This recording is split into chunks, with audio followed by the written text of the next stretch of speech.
Hey everybody.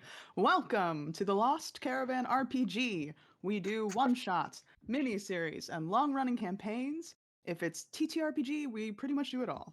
My name is Caitlin Kenny, and you can find me usually at KJ Kenny on Twitter. And tonight we are playing a hit or miss case, Night at the Museum. Excuse me. So before introducing, oh, and it's part two. So there is a part one in case you did not see it.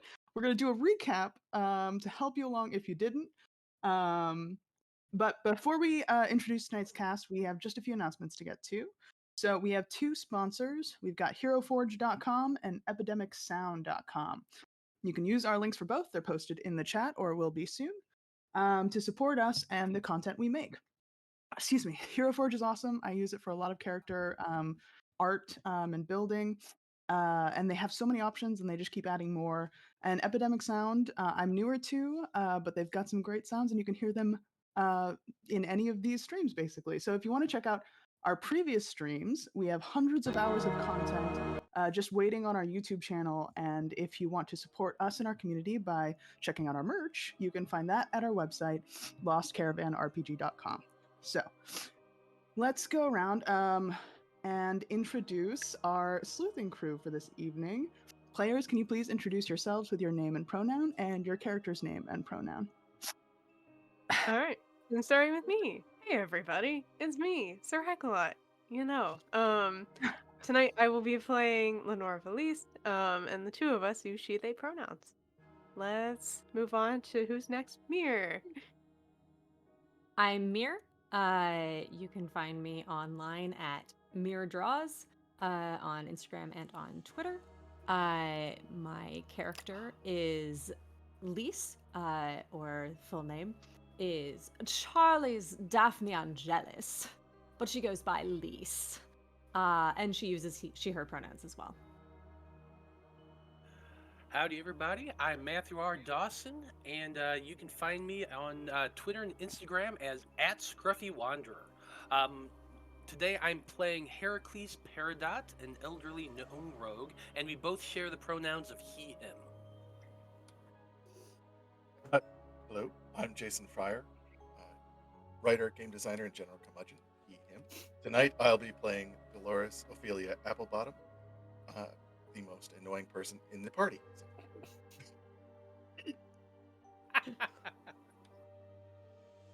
Alright. Hello, my name is Waffle. I go by the they and them pronouns, and tonight I will be playing Detective Charles Crow, a Kenku bard who goes by the he and him pronouns. And just want to ask you one more thing. Perfect.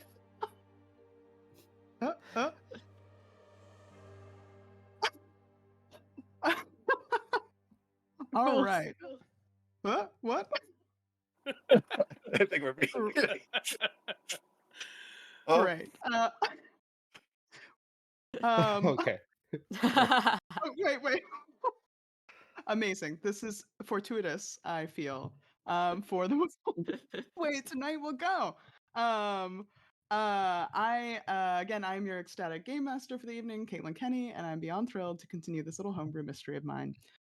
So without further ado, we're gonna go into our recap and then some of our detectives' theories before we head into the session in full. So, last time on, a hit or myth case, Night at the Haunted Museum. Myth, magical investigation and troubleshooting heroes, was invited to the Museum of Magic and Monsters and Modern Art by the nervous and sleep-deprived assistant curator Lara, who claimed the museum was being haunted, and the haunting was only getting worse. The crew was urged to solve the case tonight before the scheduled grand reopening of the museum tomorrow morning and the return of the museum's director and head curator, Chesteria Stram. Lara admitted to the team that she felt the haunting worsened after she brought in her biggest curatorial find, paintings by the famous Barbara Bob DeRose, known for their happy landscapes. Before entering the museum, the team scoped out the perimeter and discovered a bag containing a crude robber ski mask alongside a bottle of liquor.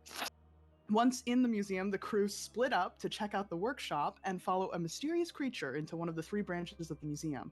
Lise and Dolores went down to the workshop and found scratch marks on the door and on the Bob DeRose painting stored there. They also found the catalog of missing and broken items in need of replacement or repair. Among these items was a broken jar.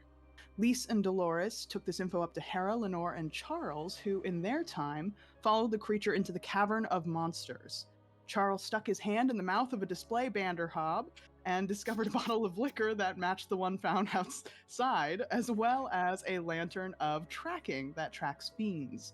Using this, they found the creature they were following, an imp known as Rock, and even befriended it, thanks to the fact that it had somehow spilled a love potion on itself, thus imprinting on Hera. The whole team met back up and had Rock show them to his home, a fake hellish site in the Fey Fiend and Undead exhibit. The other imps seemed to be missing, but the Hellhounds were still present and inanimate, thankfully. They came to learn from Rock that he and his siblings were brought to life by his master, and that there was some kind of ritual that was being completed tonight that might bring the master into full power. Through a note Dolores found, written in thieves' cant, they discovered that the Bander Hob was one of at least 2 stash sites for stolen museum pieces. Myth also learned from Rock that the mask from outside was used by a taller person who became a short woman with glasses upon entering the museum through the window. Lara. Could it be that Lara, their client, was behind these thefts? Rock clarified, though, that this Lara wore a hat, the same one the museum curator was wearing in his rather annoying, informative illusions that would pop up whenever nearing a museum piece.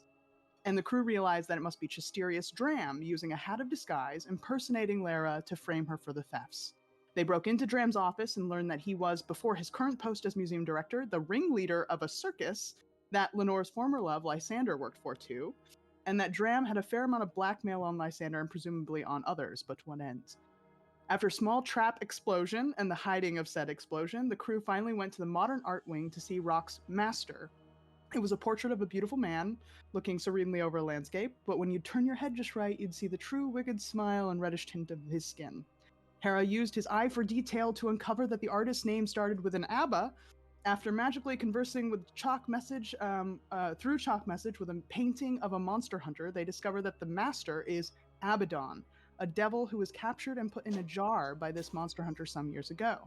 The crew then decided to split ways, with Dolores and Lenore going downstairs to get the broken jar and presumed last resting place of Abaddon from the workshop. Hera, Rock, and Lise running to find the rest of the jars in the divination and curse exhibit in the magic wing to see what they can learn about these jars. And Charles, lighting his cigar and stepping into the curtained off Bob DeRose exhibit alone to see if he could somehow stall the 2 imps at work. At first, after lighting his lamp, Charles saw the 2 imp paintings over the saw the 2 imps painting over the Bob DeRose paintings. They then promptly turned invisible, and then he saw what they'd been painting. 7 paintings of beautiful individuals who, when you turn just right, reveal their frighteningly large and wicked smiles. So now, I'd love to have the players in their characters describe what they feel are those leading theories that they have in mind. So yeah, whoever wants to jump in with some theories, go for it. Yes, I have 2 theories, 2 main theories, of course. There's many more out on the sidelines, but of course, the 2 main ones. First is that we did not, in fact, get the name of that monster hunter. And we don't yet know why Abaddon dislikes Bob DeRose so much. So perhaps it could be that Bob DeRose the painter was, in fact, also a monster hunter. And this is the connection here, that Bob DeRose helped put Abaddon into the jar, capturing Abaddon, and thus Abaddon needs to use a sacrifice of Bob DeRose in order to free himself. So that is my first theory. My second theory, well, we have information that our museum director, our dear lying museum director, is the one that, in fact, caused Abaddon's release. I think that In fact, the museum director is behind this entire charade. It is going to be used to frame my dear Burma's granddaughter. And in fact, when we go in there and we finally confront and reveal Abaddon, that we will be able to pull away his disguise and it will be revealed that it is in fact the director himself. Thank Those you, are my Lise. theories. This is a very good theory, but you are missing a few facts, my dear Lise. In fact, we do know why this Don named Abba does not like the Bob D. Ross. It is, of course, the fact that Bob D. Ross always beats the devil out of his brushes. This is very well known, and it has always happened every time he makes a painting. So when you understand the psychology of the demon, when you affect the little gray cells in your brain, you will then know what the motivations are of the criminal. And that is the key to catching the horrible demon. As they're all running down the hall of this museum. Slinging theories at each other. Yes. Anyone else want to get in on the theory sharing?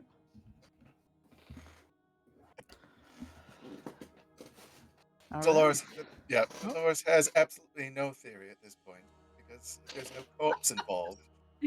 Therefore, my talents are being wasted this evening. But I shall indulge everyone and just be present, vaguely present, until at least a corpse Dolores, does show up. yes, Dolores, darling, the word you're missing is yet. There is no corpse yet. Yes, Oh my. there's hope.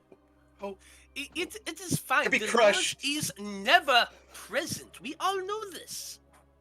Well, maybe you can take one for the team, Hera, and just Be a die. corpse. No, my Now, friend. Dolores, darling, what have we said about these kinds of threats? They are not casual. Oh, yes. Keep these thoughts inside. Yes, I- yes, dear. In all fairness, I believe that was less of a threat and more of a request. But I'm not there, Ah. and I am currently formulating a theory so when it comes to me that I can try and bullshit my way out of dying because I am in a very dangerous place. It's very true. And so with that, we are going to visit Charles Oh, in this shit. very dangerous place. No! The first one we are going to drop into tonight. So Thank you, I will Charles. Thank you. I will set the scene for where you are and take us away. All right. All right, so Charles, you lit your lamp. The last thing you did, you saw the imps. They turned invisible. Hmm. So you were alone in this gallery, facing um, this room, which is long, all clean lines. The air feels strange in here, and patches of it feel crisp and dry. Others feel dense and suffocating. Where there should be 11 paintings, you can see the spots where the paintings are supposed to be hung on the wall, like their hooks. There are only 7, all along the same wall.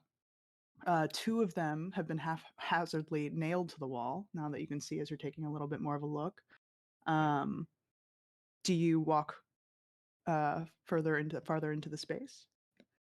Yeah, puffing like with his. Sorry. Yeah, with his cigar like in his beak, like he's gonna walk further into space. And you say like if you tilt your head just the right way, you can see it. Is it like that gradual pattern when you like have those movie covers that you just tilt to get different images? Yeah, it's it's very reminiscent of the portrait that you saw outside Mhm. here of Abaddon, now that you know it's Abaddon. Yeah. Where yeah, it's just like when you just turn the peripheral, it's like the painting shifts just enough into something a little more frightening, ghoulish, macabre. All right.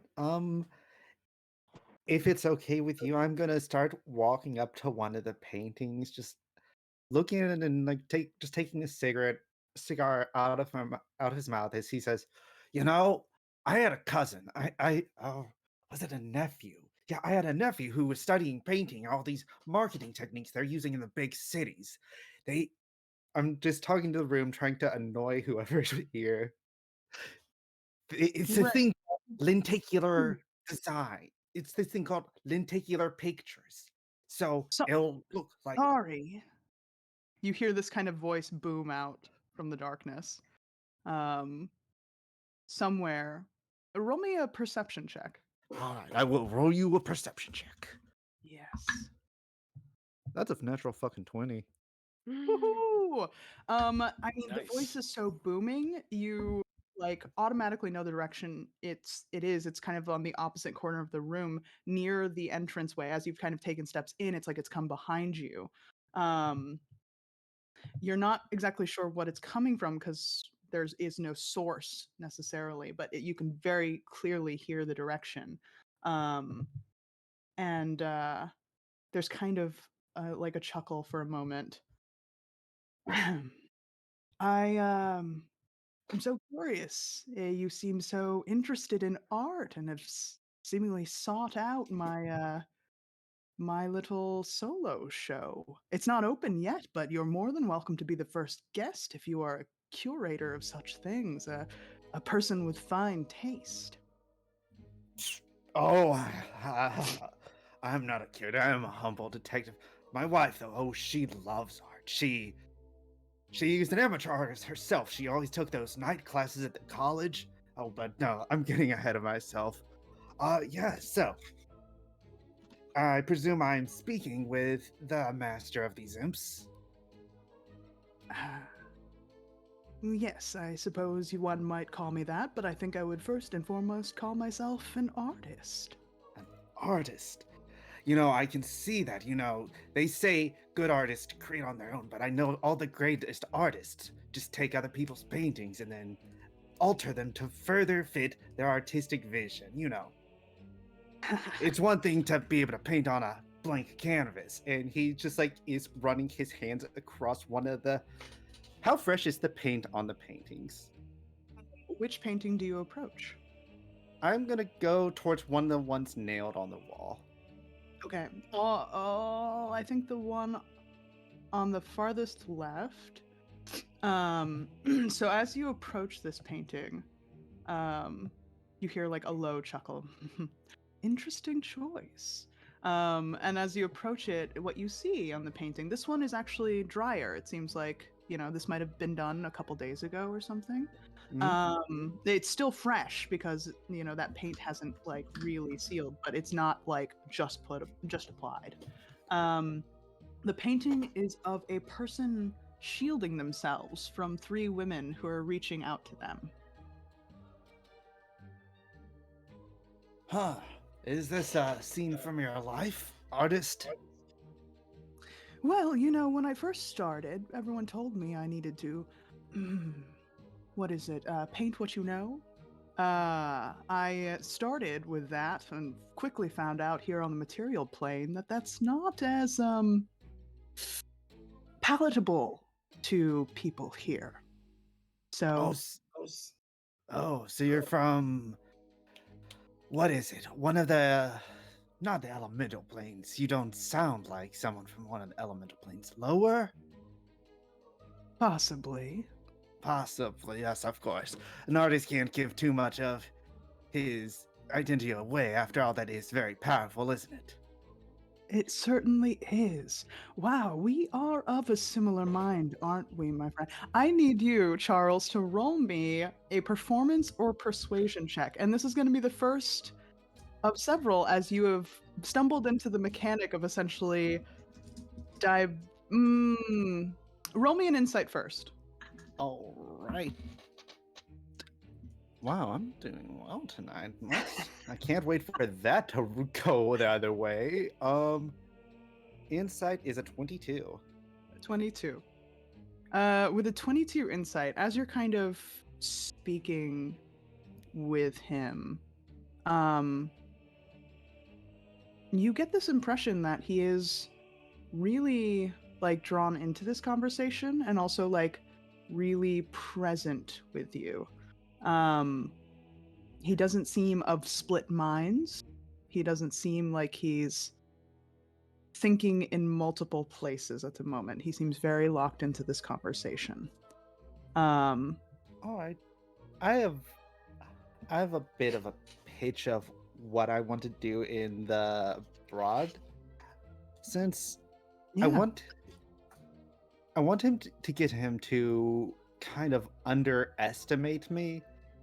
Like, Okay. I know some things, but I'm clueless enough that he can just, when you ask a guy a wrong question, he's like, oh, yes, I can explain this whole thing to this person who definitely doesn't know anything about that. Mm-hmm. Yeah. Well, so Yeah. roll me that. Should I say deception or would it be performance? I'd say since you're kind of taking it from that bent to kind of deceive him, roll deception for it. All right. And then I'm going to use one of my features, which is Ooh. Janku Recall. When you have proficiency to 2 skills of your choice, and when you can give yourself an advantage on a skill check you have proficient in before rolling the d20s, and I can use that 2 times per long rest. Nice. That is a 15 with advantage. Okay. With 15, as you're continuing this conversation, you get the sense that as you continue, he's with you right now. He's with you right now, and he's clearly invested and really wants to talk. Like he hasn't had someone to talk with in a while, and you can kind of feel that, and are using it to your advantage at this moment. So, yes, interesting. I'm so curious what you think of the painting before you. I look up, and it's once again the 3 women attacking the person with the shield. It is not a person with a shield, just a person who is kind of shielding themselves. Like Shielding they're shielding themselves. themselves away from these 3 women who are reaching out. All right, and I'm gonna tilt my head. Like, do the women's features change, or do the purse features change, or do all their features change? Yeah, as you tilt your head to kind of get that peripheral look, you see the person who's kind of shielding themselves almost like opening up to it, and their face kind of like shifting into one of um, pleasure. It seems to me like the person who painted this was conflicted. They don't want anyone to come close to them, but when you see that lenticular thing, when you just shift your head just slightly, a part of them wants people to come closer to them, but they don't know how to express that. So I guess that's why they would make a painting like this, that they're shielding themselves from outside influences and people who might affect them, but they just want affection. Very astute. I'm a little taken aback, I must admit. You hear the voice move from one location to another almost instantly. It's one that is a little closer to you now. Um, I'm so fascinated by you. Please take a look at another painting. I'm so curious your impression of that. Okay, is there a painting right near the entrance? No, there is not. Basically, you had to walk like through the room to the other wall opposite the entrance for all 7 paintings. For all 7 paintings, and and the voice was coming right from the entrance or like near one of the. The original voice was coming from around the entrance, as if whatever it was had wrapped around you or just entered the room. Alright. And the other voice is much closer to you now. Alright, I'm going to try and take a circuitous path around the room, see if I can't. I know I'm not going to pass right by the entrance, but pass close enough as I'm just like looking just idly around and look up towards the ceiling of the entrance, see if I can see any like device on the ceiling that would project a voice. Okay. Roll me. Since you're being very active about what you're looking for, roll me an investigation check as you're kind of, looking for this. Oh, my dice are being so nice to me, except for that one time. That's a 22. A 22. Yep. A 22. As you scan the room, kind of moving across the ceiling, you don't see any kind of like speaker, any kind of box like that, or anything that would emit a voice. You are noting that you've heard the voice in two locations that have seemingly that seem to kind of shift or move slightly in their space. You, with the 22 investigation, know that there were two imps and know that Rock mentioned the master being able to speak through them. And you do spot with that 22 too that the only other things in the room, essentially, really the only thing left is kind of this on the opposite end of where you are now, because you're on the leftmost side of the wall, facing or coming from the entrance. On the far right, against the wall, is this little kind of like almost altar-esque piece, and you see on it is this kind of open book, and like a little box. And that's the only other thing that's in the room. But you could tell there were supposed to be main paintings on each of the walls and everything, and that the order's been scattered. All right. I am going to make my way over to the closest painting. And yeah. What would you like to do? Again, just like look up to tilt my head, like run a finger down the one of my feathery fingers down the like paint, see if it's still wet. Great. You run your finger down this one, and this one does seem a little fresher. This painting is of a woman with a soft smile. She's standing at a distance from someone who's sitting amongst a pile of trinkets and food and things. Just a great pile of many lovely things. All right. I will look at it and talk out of the voice. Tell me, Mr. Artist, have you ever been married before? Let me tell you, it's one of the best things you can do in this life. It's meeting my wife was one of the best things that ever happened to me. Oh boy, she's certainly something. Made me a better crow than I was before. No, I've never been married. Have Never you ever had thought? to. Have you ever thought about it? A little human connection can do someone a lot of good. There was a brief period of time, perhaps, but no longer. What do you think of this painting? Does it make you think of marriage? Oh, I think of my wife. It's a woman with someone, and there's then someone like off in a pile of trinkets. Yeah, so it's a woman smiling, and in the distance is someone sitting on a pile of trinkets and food and things. And does it change in any noticeable way, or does the woman's smile just get more sinister? Yeah, so in here you see a noticeable different like distance from her and those things. And there's almost this feeling that she's smiling because she feels that she doesn't need them. But when you kind of turn to the peripheral, she kind of almost seems to crouch lower, and like almost you can feel the body as if it's moving closer to those things. The smile growing, stretching out as her body kind of stretches toward it. Oh, so she's stretching but still smiling, not going towards the person but going towards the things. Okay.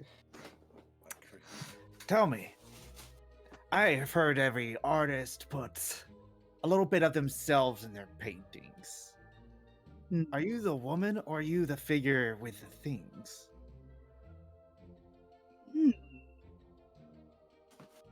Fascinating question.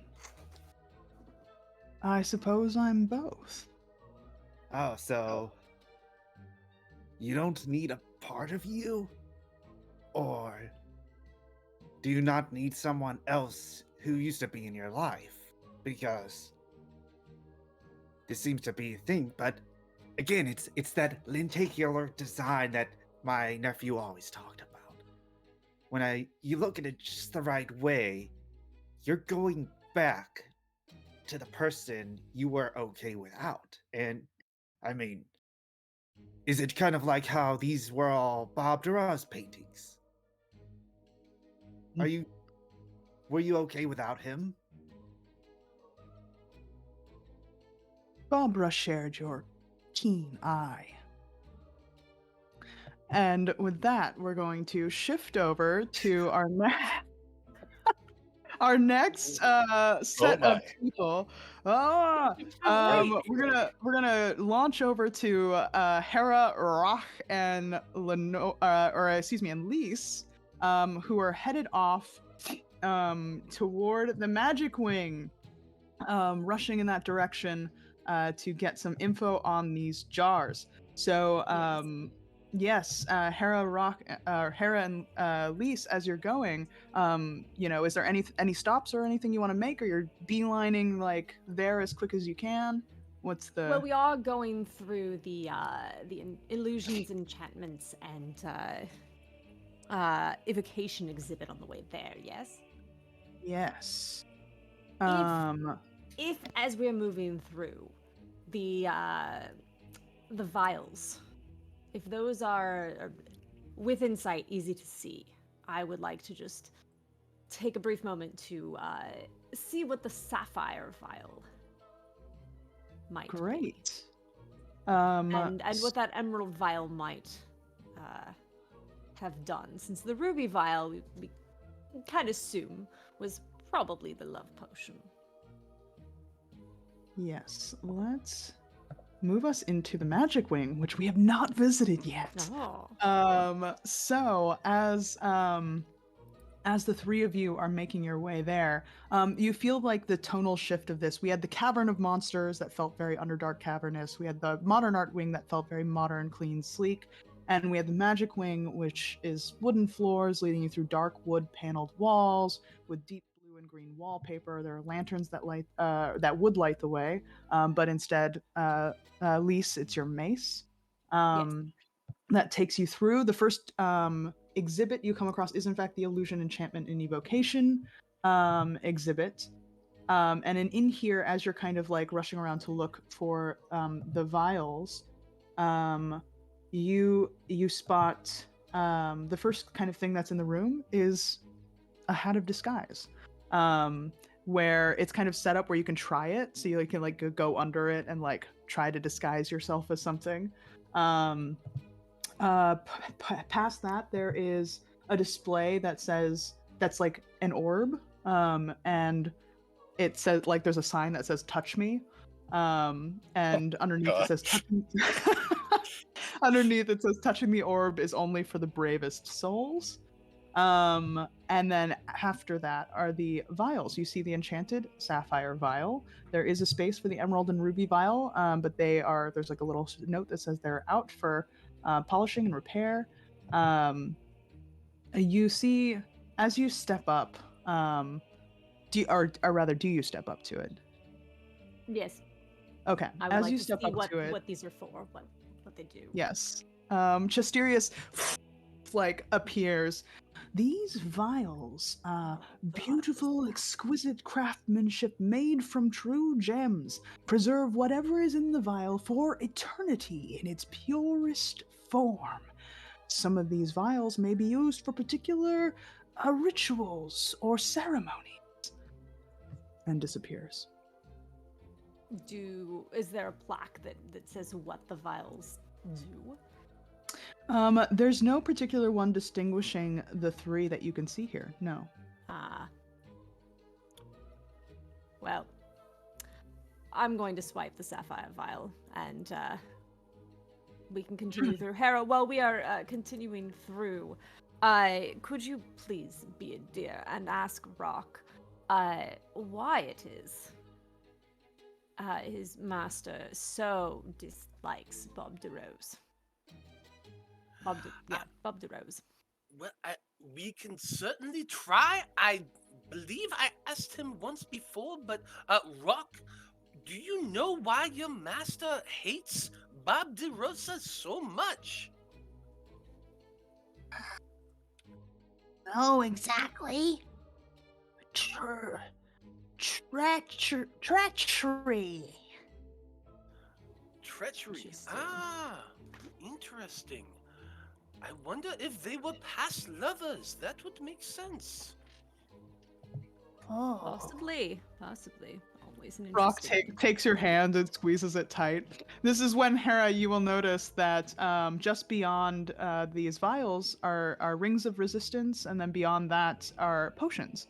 And you both can see that one of them has, like, there is a spot where something has fallen over, there's smashed glass. And one could presume this might have been where the love potion smashed onto our little friend. Interesting. Ah, Are all interesting. the rings there? You're going up to inspect the rings. Do you want to take a close look at them? They are all seemingly there. There's a fire ring. Uh, there's a ruby ring, a citrine ring, an amethyst ring, and a pearl ring. Ah, the pearl ring. Can I take a look at that real quick? Yeah, roll me an investigation check. Right. While she is looking at the rings, typical for Lise, I am more interested in looking for some things that I saw previously. Scratched in stone, I saw some letters. FF on the left, MA on the right, FFU. I'm looking to see if I see more of those markings. Yeah, roll me an investigation check as you're looking and scoping out these particular things. Okay. Dirty 20 on mine. Dirty 20. As you're inspecting this pearl ring of resistance, you've worked with enough forgeries and you've taken a close look. This is a pretty good one, but it is a fake. Rock seems to be poking and bugging me because I only rolled a 6. So it begins. Fairly typical for poor hair. Yeah, you don't see any of those particular markings, but it is kind of like itching at the back of your mind that maybe it was just because I think you rolled pretty high on discovering that.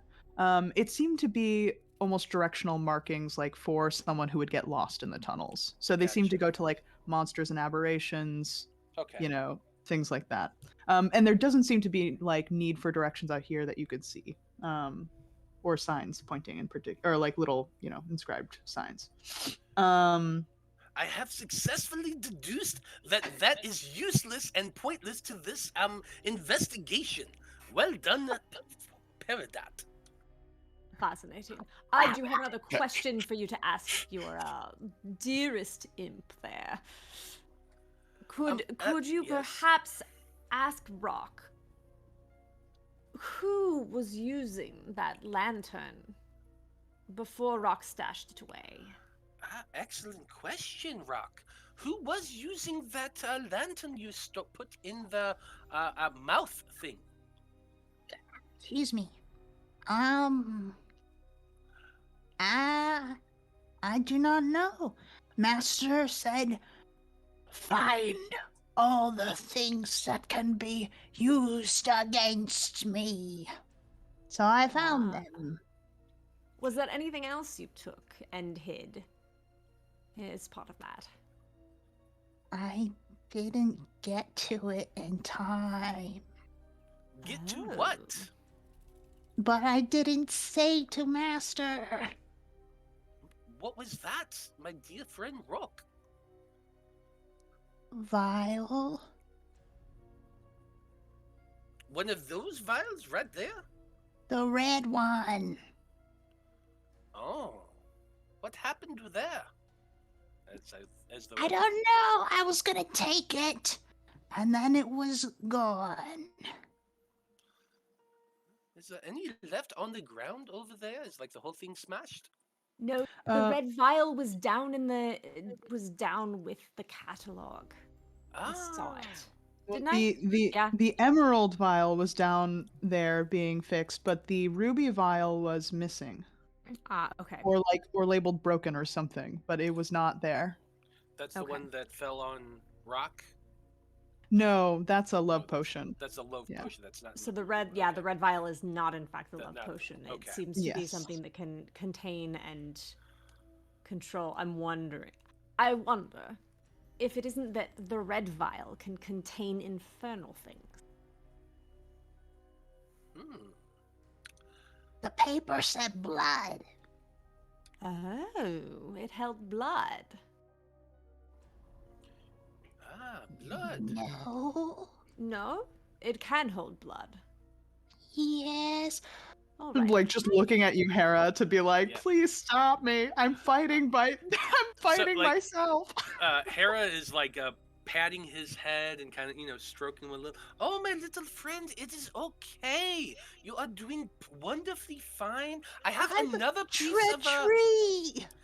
No, it's not treachery. It's you are helping your good friend Papa Peridot. It is a good thing. Please don't ever say that again. Daddy Hera. You just hear that Rock. in, like the back of your head, Dolores' voice. Dolores. Daddy Hera. And Grandpapa, more like. I am a very old man, actually. yes, well, if we have done everything here, we should continue on to the next exhibit to actually take a look at those jars. I agree, but we should probably spin by the other hiding spot and see if we can find that that blood vial. But it was in the other direction, I believe. Yes, it was Correct. in the creatures. Burn of monsters. Yep. Yes. So, do you want to go back for that, or do you want to continue into the necromantic transmutation and conjuration exhibit? I would prefer to go that way.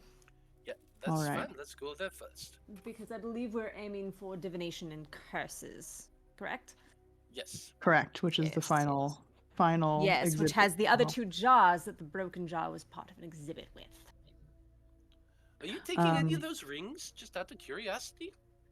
Well, the one that had been marked missing was the pearl ring, and in fact, the pearl ring in this case is a fake. So I am wondering if this missing ring isn't part of this thievery that was happening.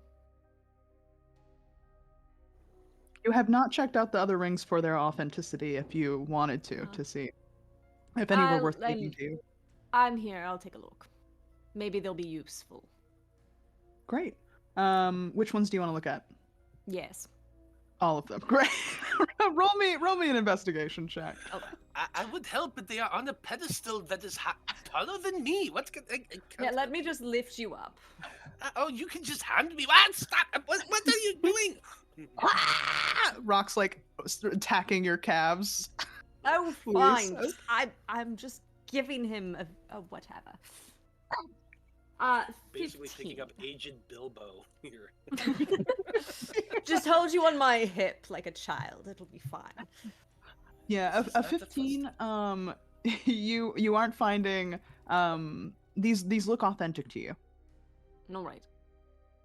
What do they do? What are they labeled for? Well, what are your familiarities with rings of resistance? Don't know. Do you imagine your characters come across it? You can roll a I imagine I've history probably check. come across some. I'll roll a history check. Yeah. And Hera, if you want to, you can as well. Can I give her the help action instead? Sure. It I'll won't help you do out. very much. I rolled a nat 1. Ooh. With my history modifier, it's a 6. That's with the help with the advantage from the help. Oh, with that advantage, no. With advantage, I've hit a 16. All right, with a 16. It's pretty common in like adventuring circles, and you all have run a fair amount of cases and probably come across most of these. The red one of the ruby is the ring of resistance for fire. The citrine one is the ring of resistance for lightning. The amethyst one is the ring of resistance for poison, and the pearl would be for acid. Yoink that red one. Hera's like, it's on my finger. I will return this at the end of the day, but I am not a stupid man. Yes, and it does seem intelligent, indeed. All right. Anybody Well. take any others? Run through that list again. You've got resistance to lightning, resistance to poison. Okay. You have two hands, I'm just saying. I do. I do. Why not? Great. If Why anything, not? it's Let's a play passion dress up. statement. As I said, we can return later. There's no harm in Exactly. being a little We are now part safe. of the mystery. Yes. Yeah. It's So- stylish, darling. Yes, and as you pass by, I will quickly throw this at you since you would have seen it with the other potions. There are quick grabs for potions of healing and greater healing, among some other potions, though you don't know if they are real or not.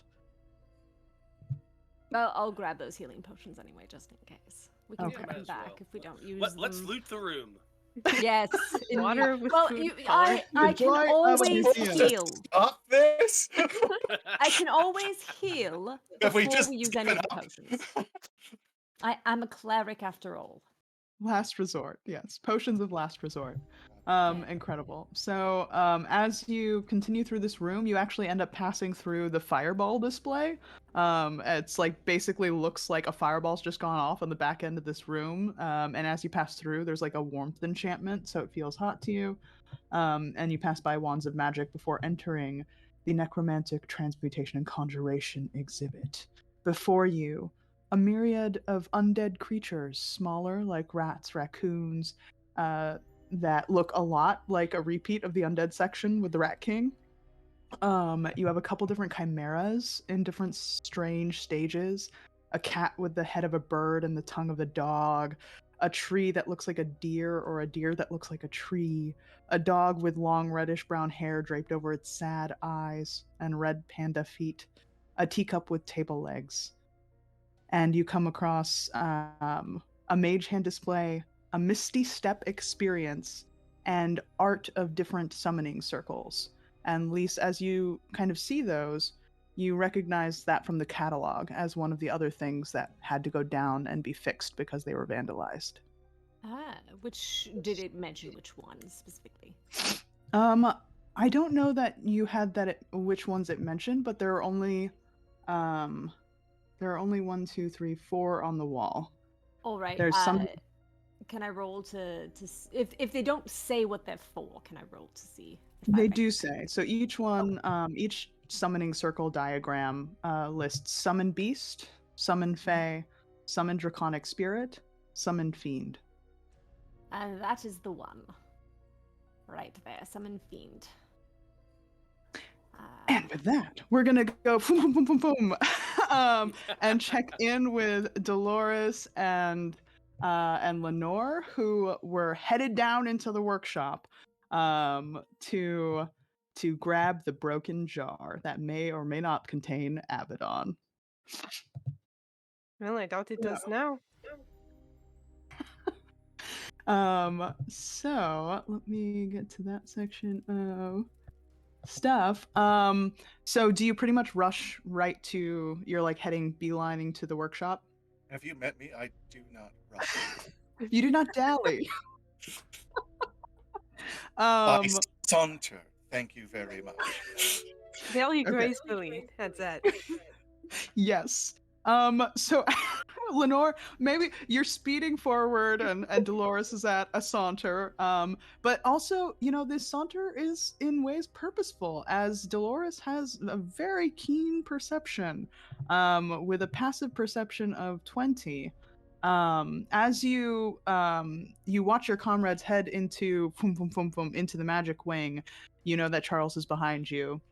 And as you're making your way toward the workshop, you're in the foyer. Dolores, you hear something. Steps, you think, coming from the Cavern of Monsters. And none of us have gone in that direction, correct? No, you watched Hera and Lise head off into the magic wing, and you know Charles is behind you. Lenore, Oui? I believe there is somebody or something in there. Again? Well, at least it's repetitive. Is that fair? Should we check it out? Considering that we're alone and nobody would know that we had gone in there, yes, I think that's a wise idea. You do hear that the steps are getting closer, as if they are coming out of the cavern toward you. Not Oh, necessarily that they've seen you, but that they're walking in your direction, whatever it is. maybe we Perhaps should. we wait to wait until it makes an entrance. We just hide somewhere. Yes, there's enough bric-a-brac around here. Great. Roll me a stealth check, the both of you. Oh boy. Don't fail me now, rogue powers. Natural one. No. Okay, would Sweet. anyone be opposed to me using the hero point? Do it. I don't think it's gonna matter anyway. I rolled a 9. Oh, okay. Like, yeah, with a natural one, mine's an 8. So, like, So we're going with our 8 and 9. yeah, just go with it. Yeah. It'll be fine. Let's embrace the chaos. Embrace the Right. chaos. You Dolores, you say there must be some bric-a-brac to hide behind in here, but you do notice that it's a pretty open foyer with not many things. The closest thing is like a desk like across the way, and then there's this kind of statue, and the both of you try to hide behind this statue, but it really only fits the one of you as you're trying to make yourselves fit the body shape. Um and Yeah. and so, yeah. huh? Oh no, go ahead. Oh no. And so you Dolores, you hear the footsteps stop. And then like a step back. And a long pause. Whatever it is like knows you're out there and is listening in to see like what you are.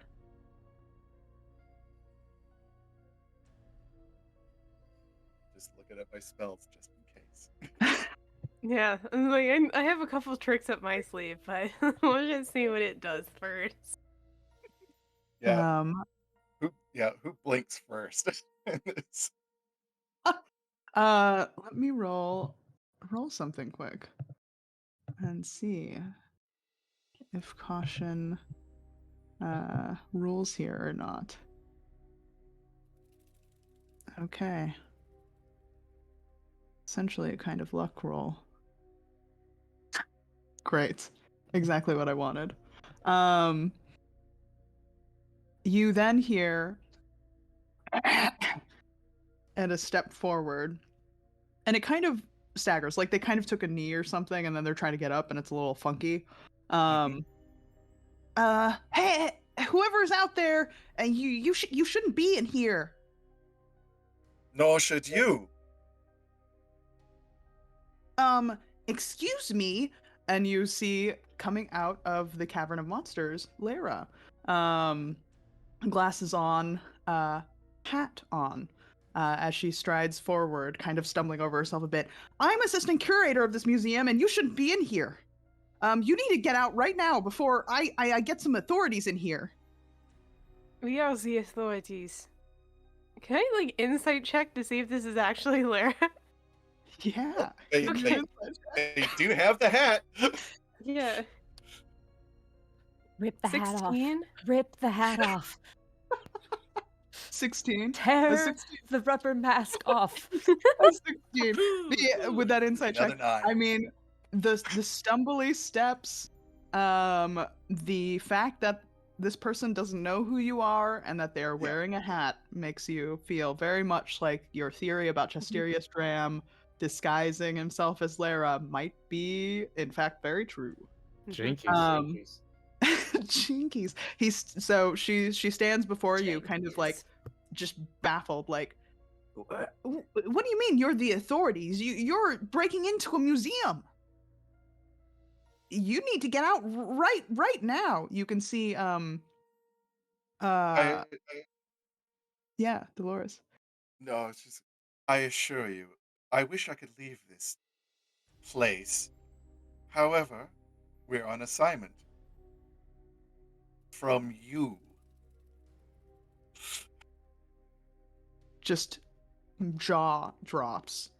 Um um I I didn't, and as she's kind of stuttering over this, you both notice in her hands is a sack, not unlike the one you found outside the window.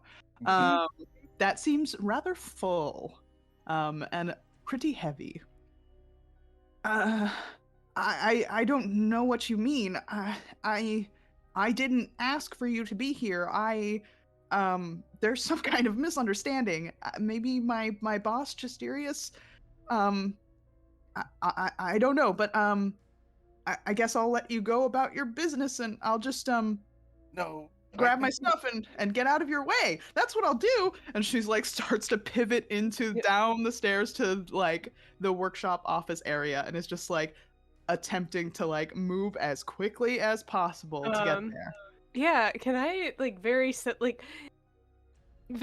cast so like he doesn't know it's me casting this. It just like looks like someone has walked out the door.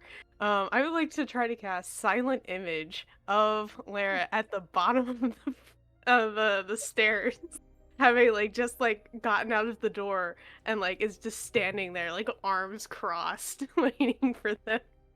oh, that's Amazing. brilliant. Yes. Yeah, you cast it, and as this Lara with the hat turns and pivots and starts to go down the stairs, you hear a oh fuck as they kind of start falling down parts of the stairs. The bag, you can hear the bag tumbling, boom, boom, boom, boom, down the steps. Oh, what are you doing here? Why are you here? What is all this?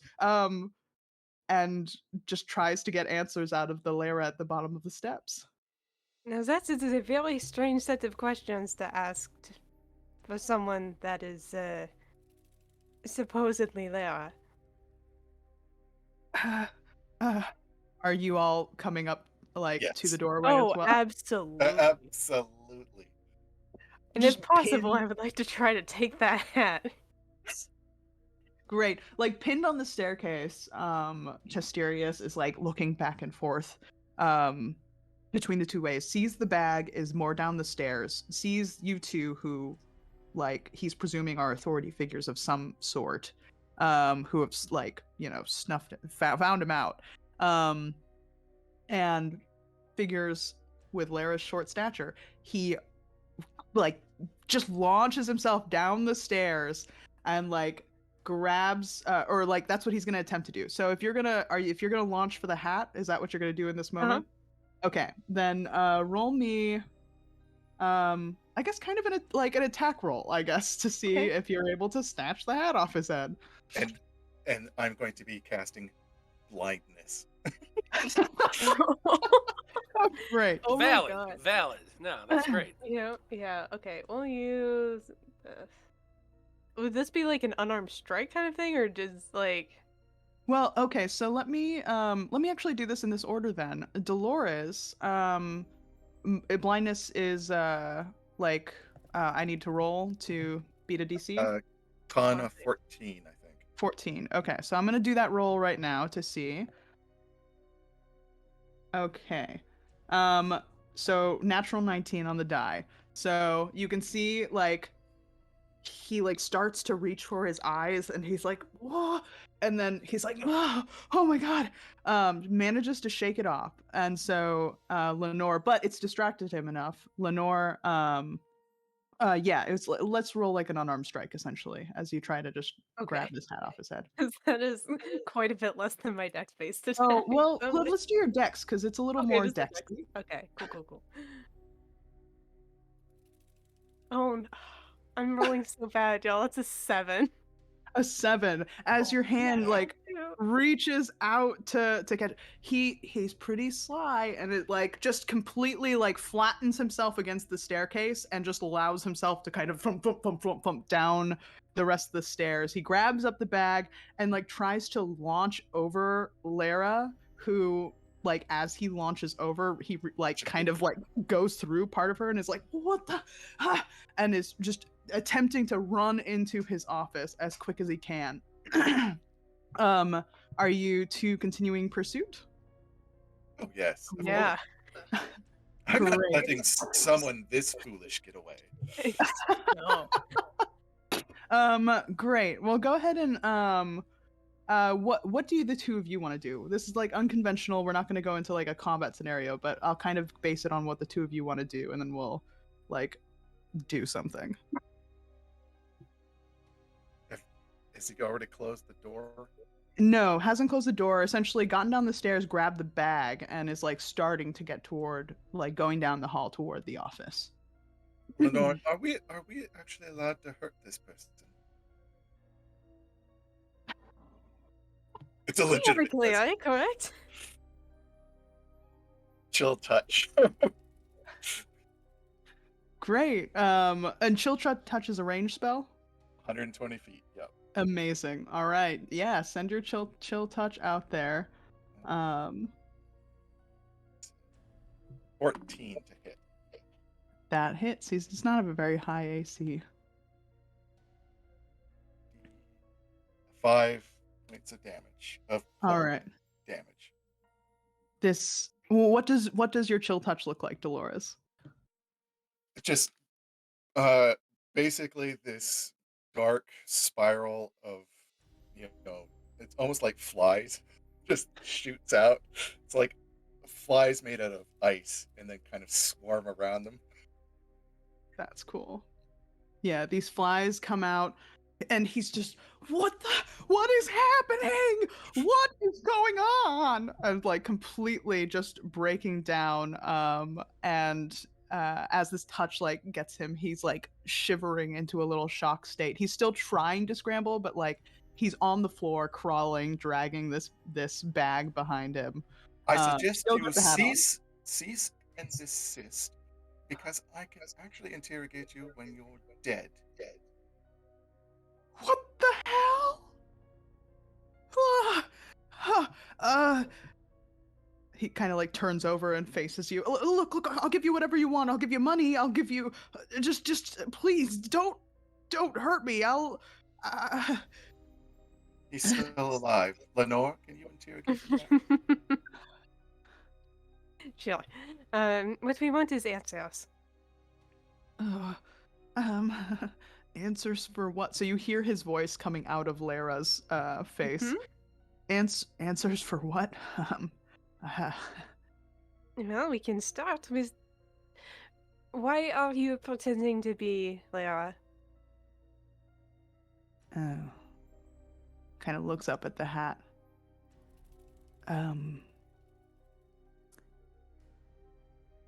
Well,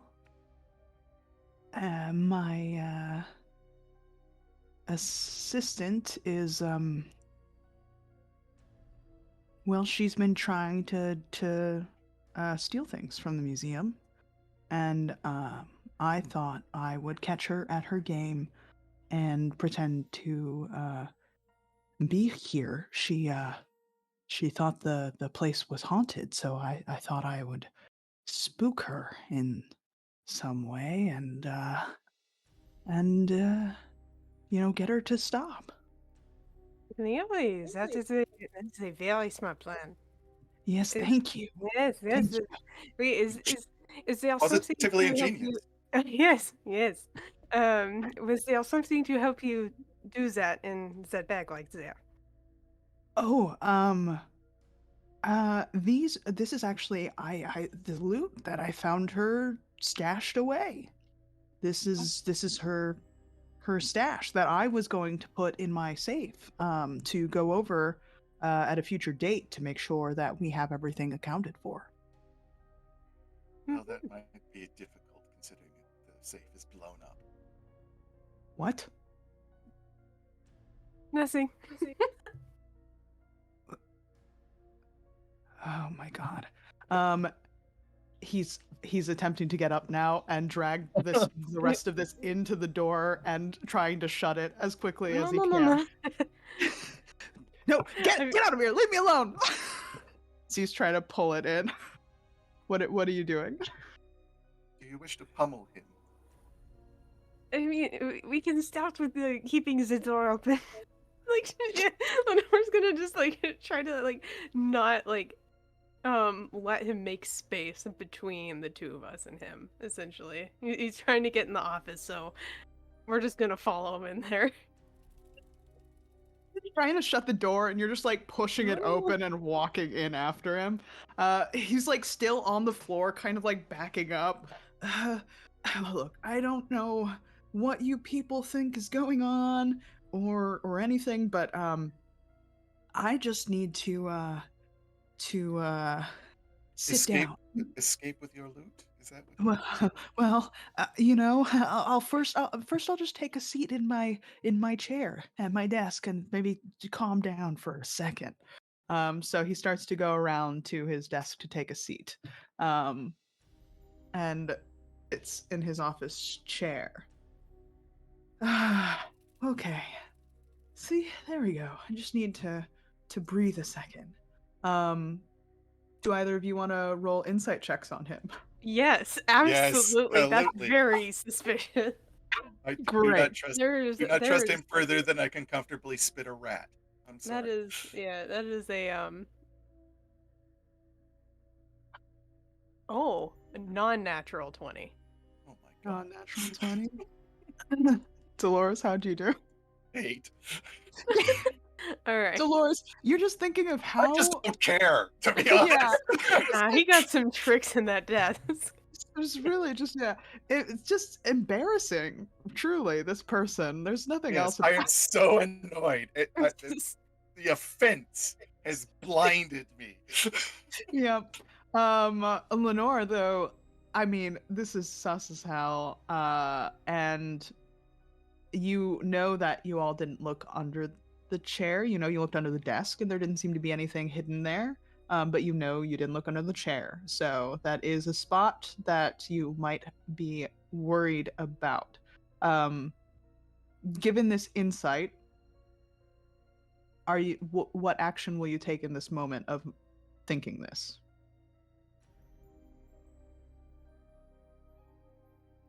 Hmm.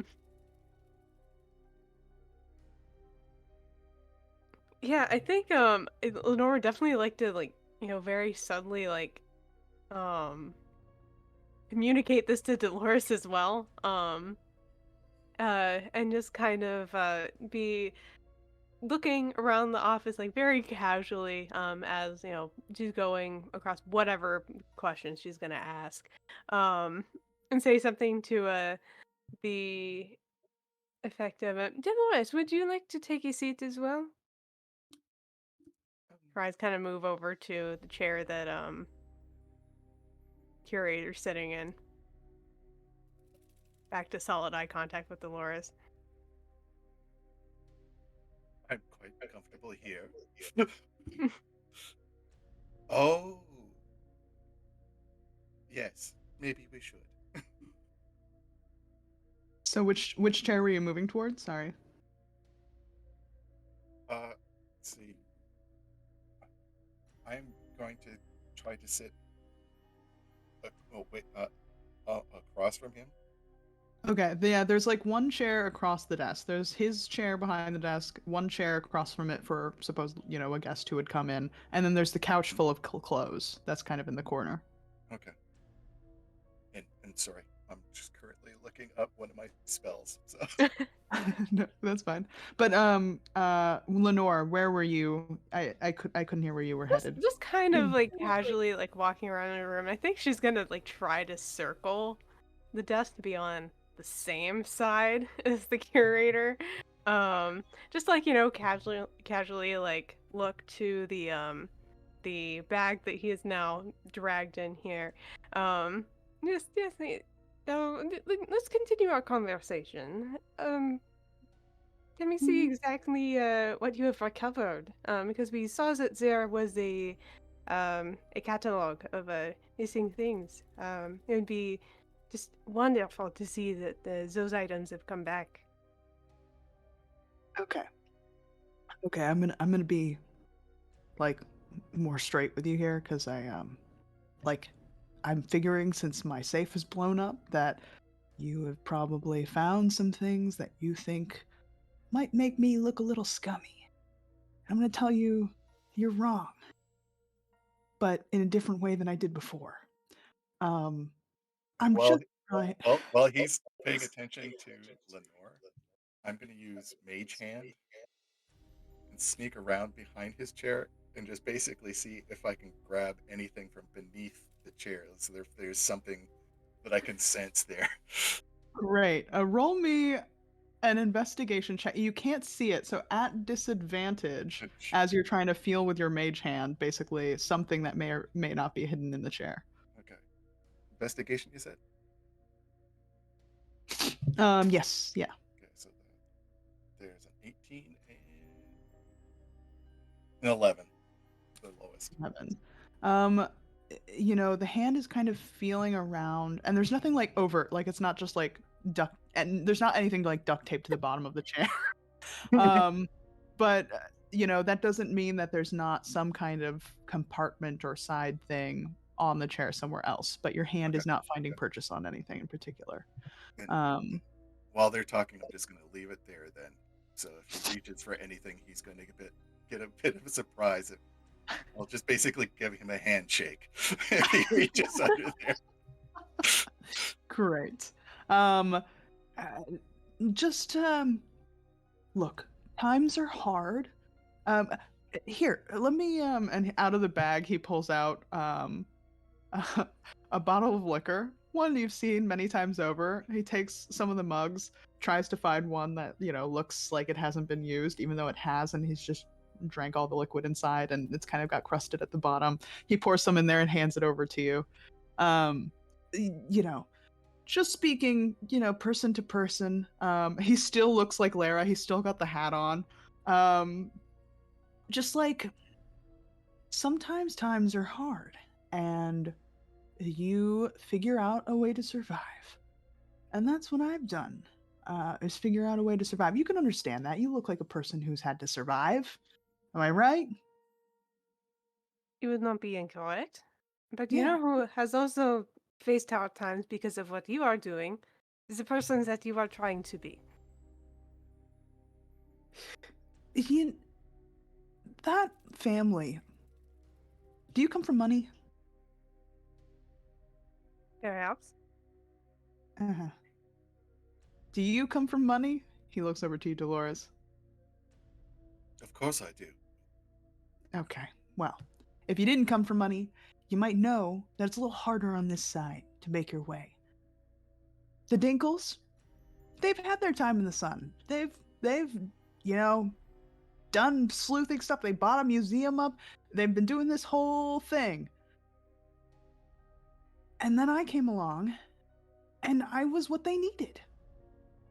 And they Someone were to what I needed. someone to take advantage of them. Oh yes. Hmm. Someone to run their terrible museum. And steal all the exhibits from it. I mean, So you're a philanthropist. This is benevolence on your part. it is truly. I mean, I'm sure you've seen it. It's a bad museum. I'm just trying to help Oh them out. yes, there's absolutely no doubt about that. You see, this person's with me. This person. What's your name? What's your name? Myself, Dolores Ophelia Mars- Applebottom. Dolores Ophelia Applebottom. What a beautiful name. You Oh, have impeccable taste. Do you know that? well, yes, that's a given. Yeah. Well, so you see what I saw, which was that this place needed kind of to end. And so I thought, well, I could help them out by doing that. Couldn't you And just help burn myself it? out. You could just burn it down. Well, no, then I couldn't benefit. So I can get my benefits and then they get their benefits. I'm sorry. Their benefit is basically losing their life savings. No, just losing the museum that would eventually drain them of all their life savings and of, any kind of, I mean, to have your legacy be this crap museum, truly the worst. I hate to Am I say right? it, but no, he is making some sense. See, and while they were having that conversation, before the attention goes on to Lenore, I had a very similar idea, but was just gonna do it from a different part in the room and do the whole mage hand, try to look under. Great. So one mage hand still hovering under the chair, groping around. Another mage hand comes in. You can roll investigation. You don't have to roll disadvantage because you are like able to peer down since you're kind of like next to that area. So go ahead and roll investigation to see if you can find. Oh my Okay. god, please tell And me I, that the hands shake or something. oh my, yeah, it's just like, oh hey, you're As they're, lovely. Hey, groping around, Lenora's hand finds that Um, Calamity. Yeah. yeah, I do have Mage Hand Ledgerman, which basically like lets me like disarm traps and stuff like with Mage Hand, and I was gonna argue that for not disadvantage, but I don't have to do that. That's a 24. Wow. 24. Yeah, this Dolores's hand groping around your hand, expertly like finding the little notch on the side of the chair that when you press it in pops out and there's a knife. Do you take up the knife? Oh, absolutely. I'm just gonna Great. Your float mage that. hand Yeah. grabs the My knife. eyes probably go wide as I feel Let me something see what you pass have. by. A knife. No.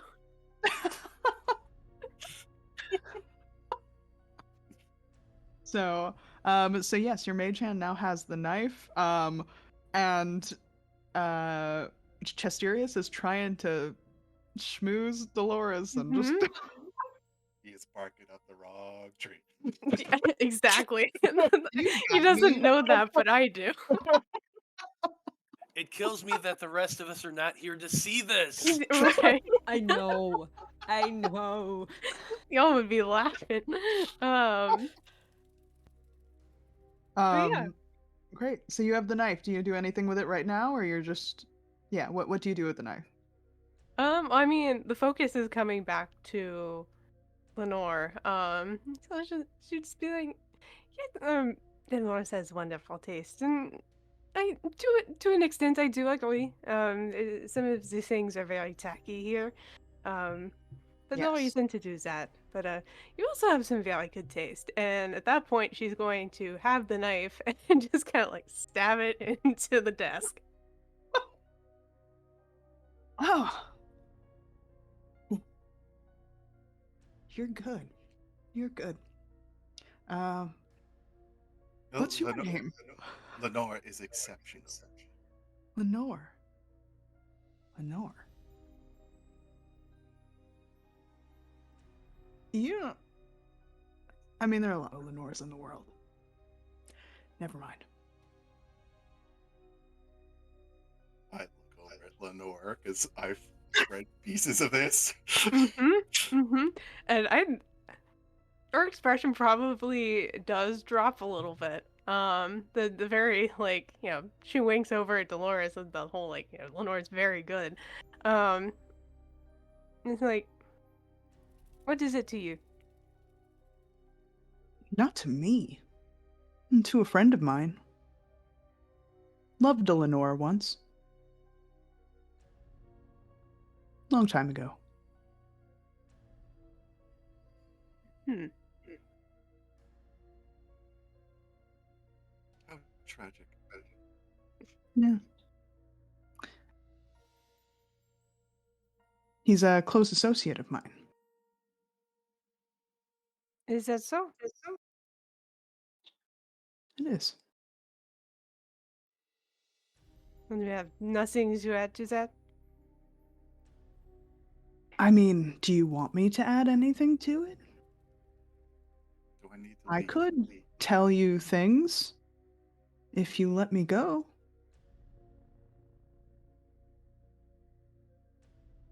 Looks over at Dolores. Oh, please. Human interaction is always an interesting thing to watch.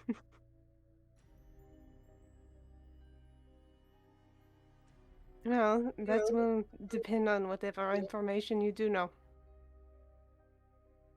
I happen to know more than you think, probably.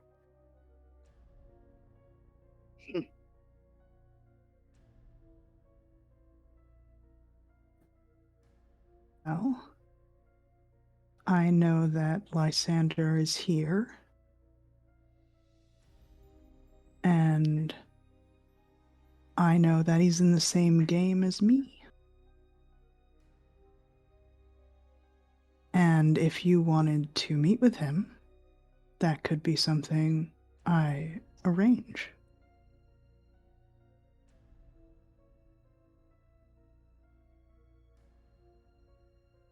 And we're gonna move over to Charles. Ah, Charles! God. no Back, character theories Charles. in character, nothing. All right. Back in the art gallery, talking up Abaddon. Mhm. Uh, yes, Ah, you. Sorry, no, the go voice on. has kind of shifted into a on. different spot. Oh no, I was just you're just reminding me of a past life. Oh, not often someone gets to remember their past lives. You know, with the whole reincarnation thing, people. Well, maybe if they got the spell reincarnation, you know. Once I was talking to this kobold, and he was just the shortest thing you ever saw. But when I asked him, like, have you been a kobold for long as a joke, he's like, no, I was actually a dragon, but then I died, and they cast reincarnation on me, and I became a kobold. Which, well, I guess it's the same thing. This is all him talking. It really felt like a downgrade for him, but I was like, being short has its benefits. I mean, you get to a lot of smaller places when you're short. Yeah, sure. Fascinating. If you were to be reincarnated, what would you want to be reincarnated as? Oh, I try not to think about being reincarnated too much because that has That would a mean you would very unpleasant before part Yes. prerequisite. You're a funny individual. Feel like someone who would travel well with people. Did you come here alone? Or did you bring friends? Oh, to this room? Oh, I'm definitely alone here. To this room? Yes, I'm 100% alone. I see. Roll me a deception check. Okay.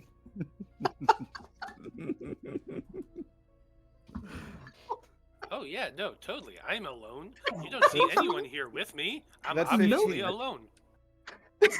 15. Okay, let All me alone. Truly. roll to see this insight. Nothing sus here. Can I do It's something? downstairs. What do you want to do? I'm gonna try to cast a spell while he's doing it as like just flavored as I keep talking to distract him, and I'm gonna cast silvery barbs. Huh? So I magically distract a creature and turn its momentary uncertainty into encouragement for another creature, me. So if he's rolling an insight check on me or some other kind of check, he'll get disadvantage on it. And then I will get advantage on my next attack roll, ability check, or saving throw I make within 1 minute. Okay, so he'd be rolling with disadvantage for this insight check versus your. Yes. Okay, great. So I'll roll again. And I'll just keep prattling on and name things. Okay. Oh no. Yeah. Oh no. Oh well. Um.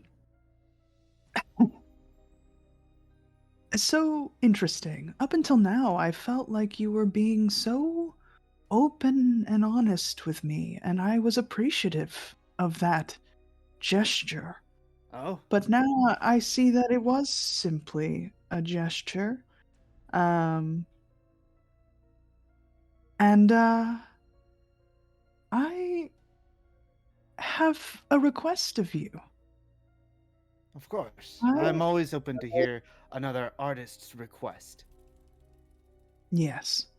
Well, you see, in re-envisioning this space, I have also re-envisioned the names of these pieces of art. I love a puzzle. And so, if you want to join your friends again, you'll have to solve this one. And you hear ching ching ching ching ching ching ching as these chains seem to be moving up near the entrance. You remember in this moment, as the gate closes for the Mhm. exhibit, that Lara had mentioned gates closing off for exhibits, and a particular key needed to open those, Mhm. as it hunk, locks in place. So, if you can solve my little puzzle, I'll let you leave here alive. If you Hmm. can't, the two imps kind of shimmer into like sight again before fading back and becoming invisible. I suppose I'll be finding out what I want to reincarnate as. Exactly. Um, I feel and Dolores being excited by this prospect. everyone's got an inner Dolores that's just like popping. Um, Amazing. So the voice kind of like guides you, basically tells you the start of the puzzle is near to where that book was placed, where there's a little box placard for names. All right. Name each painting correctly, and you'll make it out of here. Oh, As you approach, if you approach, do you approach? I am walking over there. Okay. Um, As you pass by the other paintings too, because you've just perused the two, I will describe what you see. The third painting you pass is a young man with his body hunched over a desk, a quill in his hand. The fourth painting is a person giving a small child a pouch of gold. The fifth is a person smiling and laying a hand upon the head of a person with a face twisted in anger. The sixth is a man with a small cottage inviting his wealthy neighbors in with kindness. And the seventh is a woman on her knees, her face pointed up, eyes closed, and again with a soft smile. As you take these steps, you do notice, as you were kind of trying to track this, that the paintings closer to this end do look incredibly fresh, and you do recall the imps being in that proximity and painting these paintings closer to the end. So as you kind of see the painting of the woman in particular with that soft smile, you can see kind of the smear marks. It feels strange and distorted, kind of beautiful, but also kind of frightening. Um, and you approach the kind of table, the altar, that has this little glass box containing what looks like, again, this open book, and then the little box in front of it has placards for with the following names on them: Superbia, Luxuria, Invidia, Gula, Acedia, Avaricia, and Ira. All right. My brain is incredibly smooth. And I'm like, could you post the descriptions and the I names will in the chat, totally please? post all of that for you. Thank you. Painting the picture, but we'll totally give you There, all of that. there is a thought Um, bubble, and it's just buffering. I managed to type out Superbia, Luxuria, Nvidia, Gula, and Acidia before I lost track. yes, and we can revisit them as you will. But as you pass by, I wanted to tell you the different things you would be seeing. And And the book in front of you, do you look at that at all? Yeah, I will definitely look at it. Okay. It's handwritten. It's, smaller. It's kind of like a notebook. It's as you kind of like read into it. Let's see. As you start to kind of read into it, some of the first words you come across. He's a devilish sort of fellow, as Gregoria likes to say, Mr. A. Nothing about the way he looks. He appears approachable enough, but it's in his energy, his eyes, his smile. He smiles almost to spite me? He lives in the Nautas Forest in one of those dark Gothic mansions. I try not to think too much about that and let superstitions take a hold of my imaginations as the others do. To be honest, I find him intriguing, and I recognize his passion in myself. And a little placard underneath there says Diary of Bob DeRose. Charles will just look at it. It sounds like Bob knew you were trouble when you walked in.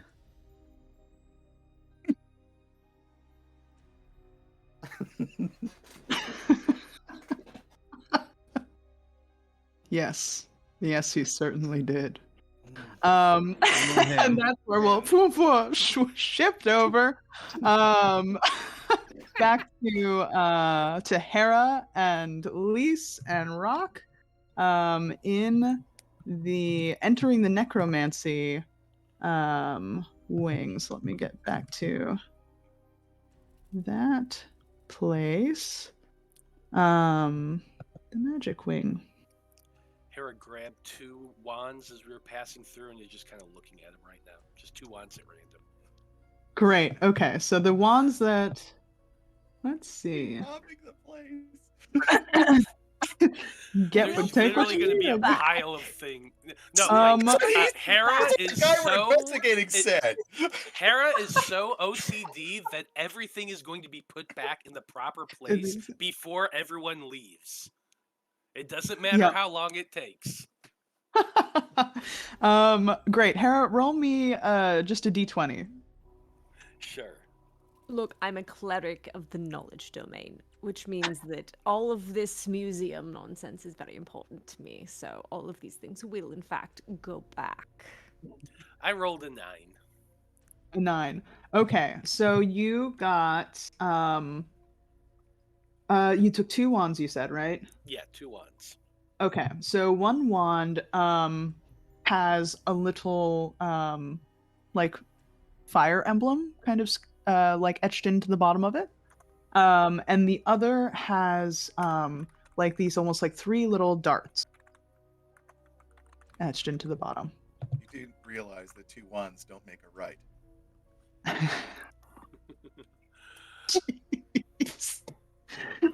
But 4 complete a circle. I say to Dolores' voice in my head. The little Dolores. You all are in each other's heads in some way. Yeah.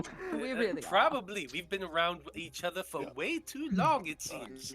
Yes. That's right. We perhaps need a vacation. I thought this was a vacation, but no, we are doing this. It is okay.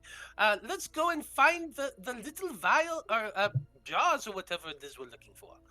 Yes. Yes. Well, we were taking a look at these summoning circles, considering we found this summon fiend one that had been repaired. Or while one of them had been repaired, I assume it was this one, considering we are dealing with a fiend. Mm-hmm. Can I just take a closer look and see if there's anything I can notice in that area to see if I can tell, like, what happened? Sure. Roll me a perception if you're kind of going broad scope, or investigation if you're like, trying to be a little more specific in your hunt for like, is this? Can I tell if this was the one that was vandalized? With investigation, that's a 16. Okay. 16. I mean, it looks pretty fresh compared to Summon Beast. So, you can take that as having had a refurbishment possibly, or just being a new addition. As you kind of approach it, you do see that each of them has like the kind of components you would need to, like, it has the diagram for the summoning circle essentially, and it also has the different components that you would need for these kinds of spells.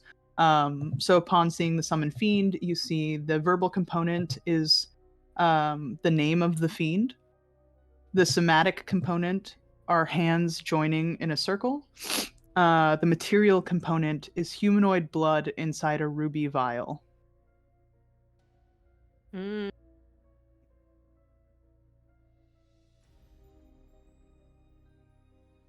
I've run out of page to write on. Hera, do you see this? Human blood in a ruby vial is necessary for this summons. This will be fascinating. That is good because we are planning on looking for that next, are we not? Yes, well, that is not what we're going for in the next room. That is, in fact, something that was missing and counted missing in the catalog. Well, yes, I was saying after we go and get the other Yes. thing, we should circle around and try to find that. Yes, agreed. So, shall we continue then, now that we have this tidbit of information? The hands joining in a circle does make things a bit complicated. Do we really think that Dolores would be willing to touch other people's hands? Well, I mean, he knows me. He knows me so well. my concern is more that the imp's hands joining in a circle will count. Well, yes, But perhaps. yes, well, Yeah. I mean, it won't be either of our blood being used, so, seeing as neither of us are human. Well, perhaps they found Just a somebody humanoid. conveniently. Alright. Humanoid. Humanoid. Also, just so you know, the image of the summon fiend summoning circle is a circle overlaid with two triangles in opposing directions. Right.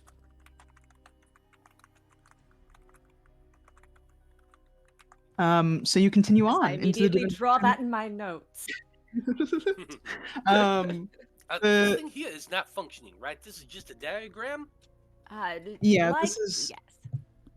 I mean, it would probably be in our best interest to perhaps disrupt it just in case. But only if we intend to fix it at the end. Hera will walk up and he has a little cane that he has been walking with this entire time. He will just take it up. It is a military style cane. He pulls out a very thin short sword that is concealed inside and makes a small little nick just in the point where the circles and the triangles get together to make just a little cut so it is bisected and not complete. And as he does this, he'll turn back and say, I am very good with a needle and thread. I will make sure this is sewn up before we leave. Good, good. All right, let's continue. We still have those vials to catch, and I'm sure Charles is waiting for us very patiently. Great. So you continue on into the divination and curse exhibit. The first thing you see as you kind of enter this portion, it is like very dark in here. Even there are no lights except for your light source. But you can tell it's also like it's very drapey and it's meant to feel like dark and enclosed. The first thing you come across are several different prophecies in bowls and mirrors, kind of like arranged, sporadically across one side of the room. As you kind of like pass through that first section, you hear prophecies like the cow will jump over the moon.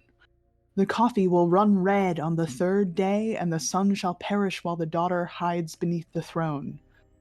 A rival will seek to destroy and usurp the work of the rose. Sorry, it's my cat feeder, in case you heard that. Great. Now that that's done, thank you. A rival will seek to destroy and usurp the work of the rose. Should myths come and rise together, the rival shall be named and locked away forever. Is the last prophecy you hear Oh, as you walk well, that past. sounds lovely. If we come, what was it again? Say it again. It is a rival will seek to destroy and usurp the work of the rose. Should myths come and rise together, the rival shall be named and locked away forever. Shall myths come together? Yes. Hmm. This is very prophetic. Is that the right word? I'm so unfamiliar with these ritual things. It is a divination and a prophecy, yes. The And it prophecy sounds line above is like blinking in this.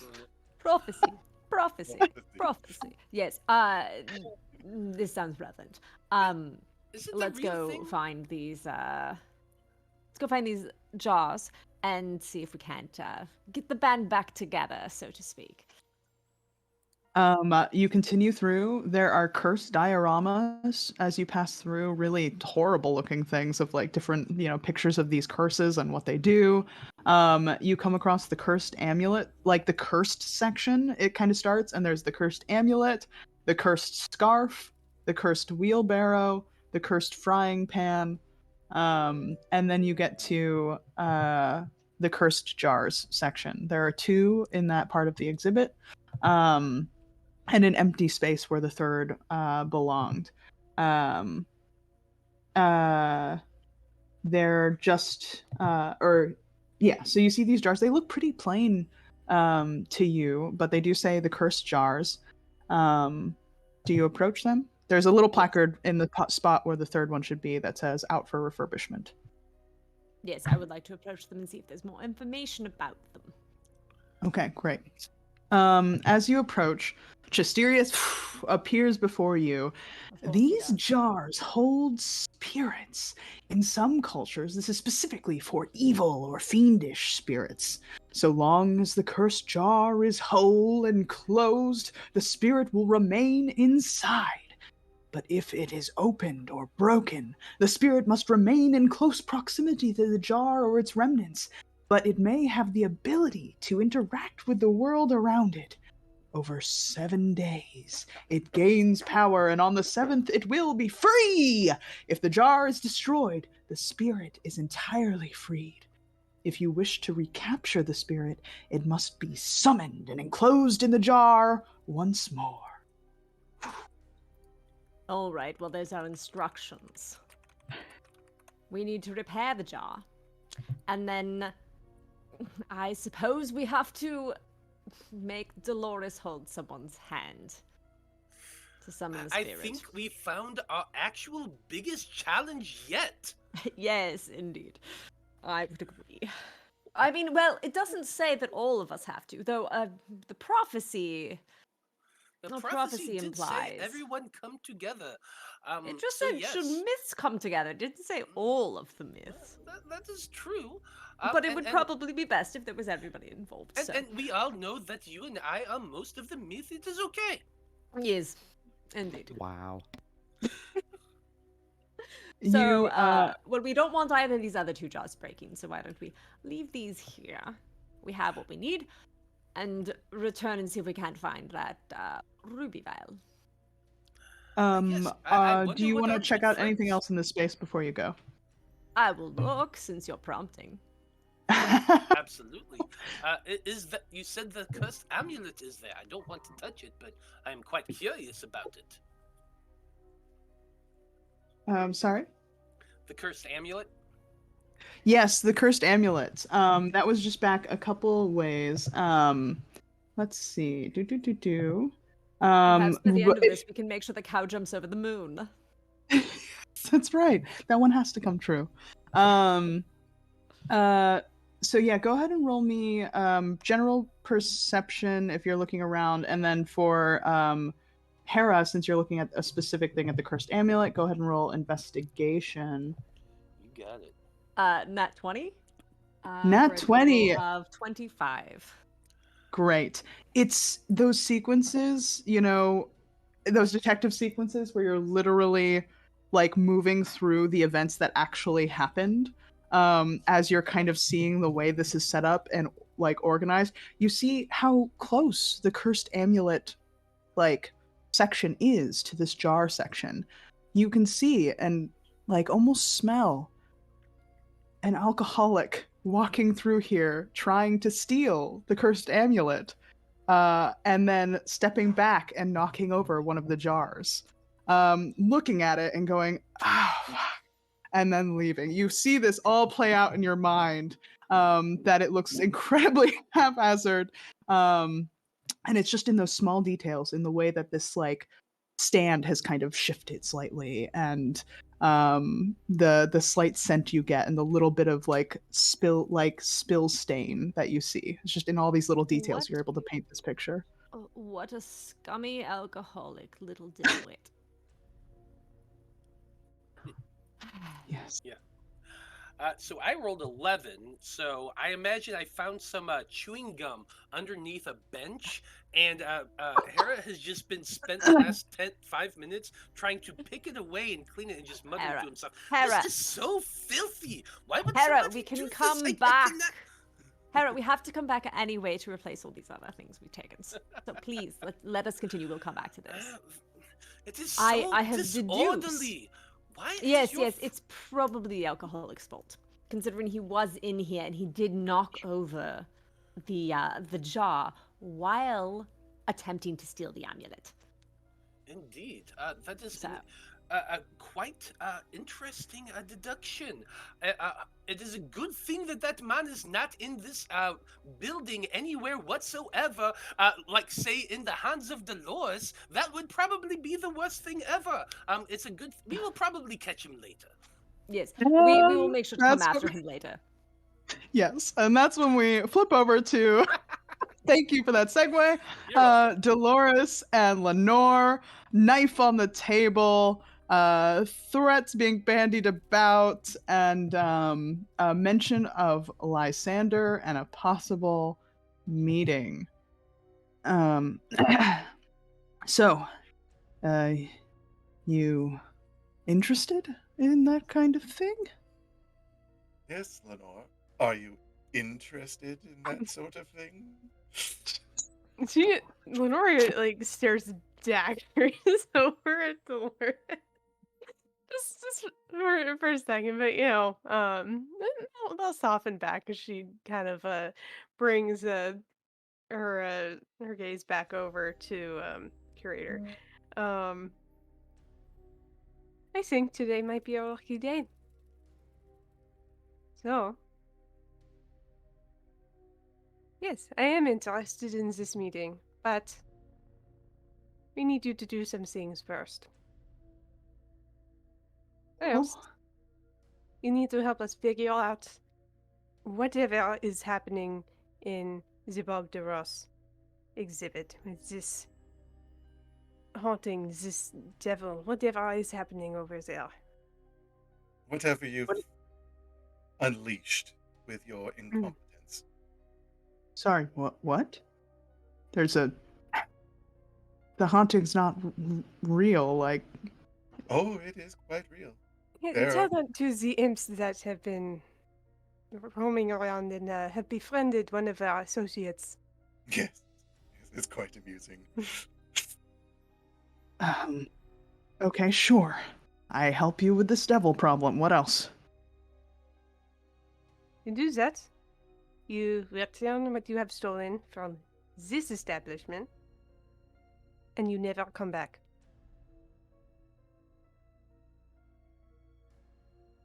Okay.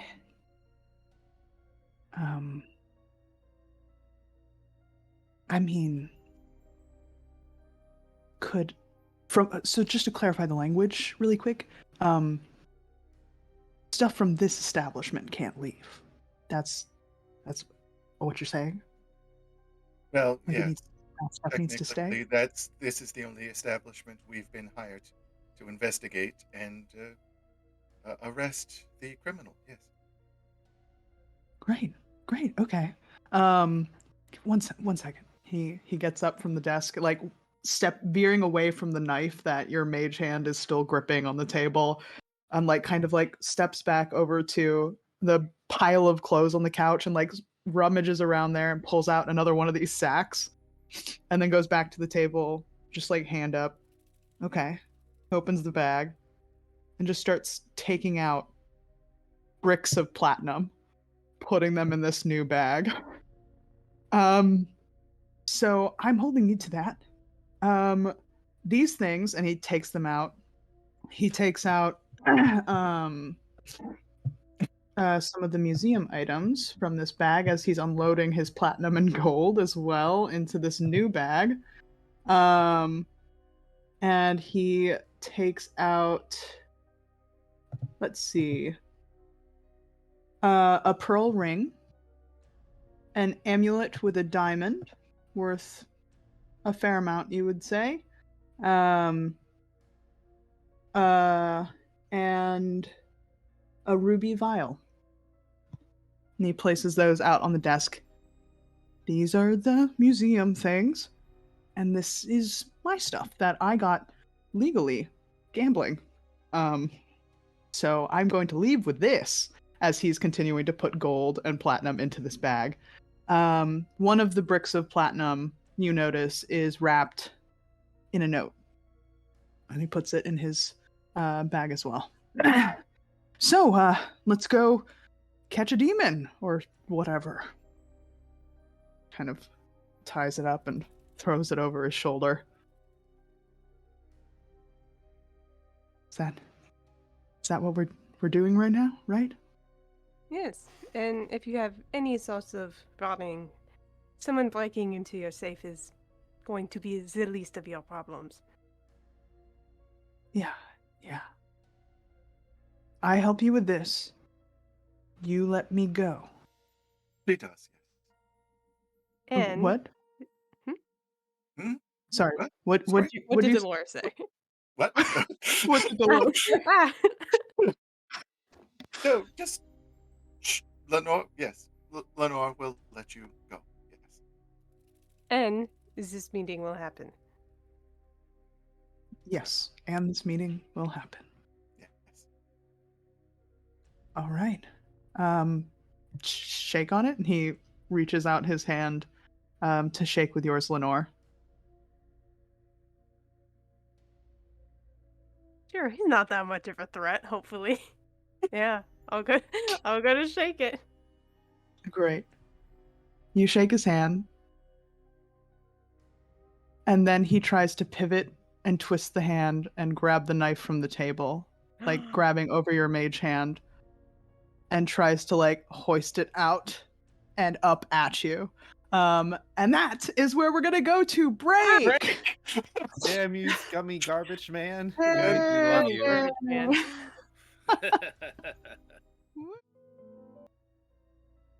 Hey, welcome back. Woof, we've been leaving off in some tense spots. The party is still split 3 ways. So we're gonna drop right into all of that.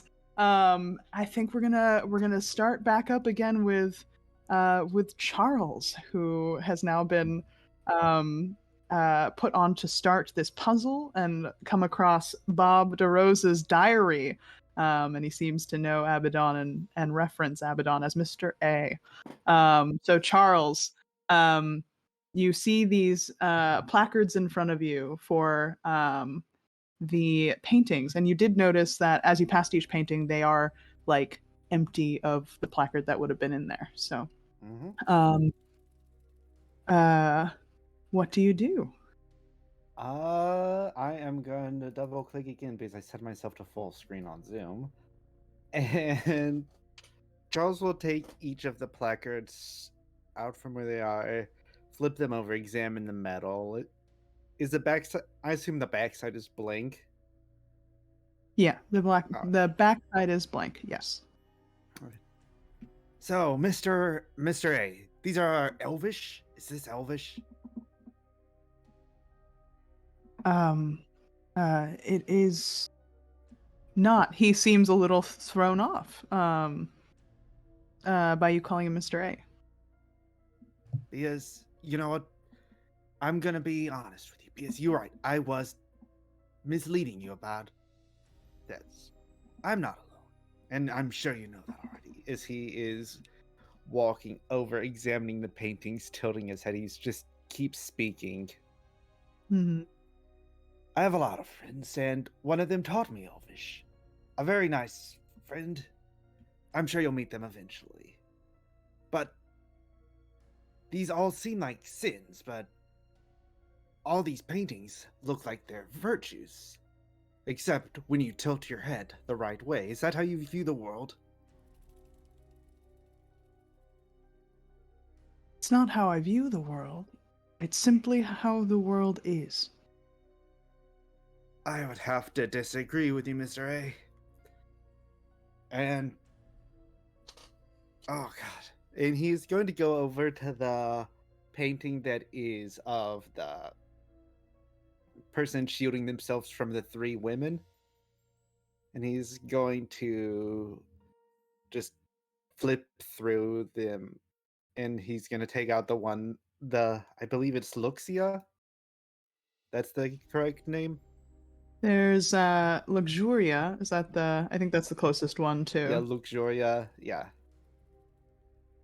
Yes. And So you he is going to say, so, in your view of the world, I suppose this would be Luxuria. Once you look at things a certain way, the person actually wants it. And he just slides it in. and as you slide it in, it's almost like that kind of what you saw in the peripheral seems to like come out even more. There's this like duality of it where like it's like when you're looking at one part of the painting, it's that kind of you know, one aspect of it, but then another part is like the kinder aspect, and then another part is that kind of darker thread, and it's like all of it's starting to blend together now that you have placed that placard, and seems to shift. Tell Well me, done. artist, why don't you think that do you think that the kinder aspect can't live with what you view as the true aspect? I mean, it's like lenticular. It's like that lenticular, you know, the one I was talking about, the one with my nephew studied in art school. Hmm. People think that the first image they see is the true image, and some people think that the second image they see is the true image, but both images together are what's true. This Luxuria, I believe it's opposite the one we are seeing when we look at the painting without tilting our heads. It's called Temperance. Hmm. So it seems even when you're trying to subvert Mr. DeRose, you are complimenting him.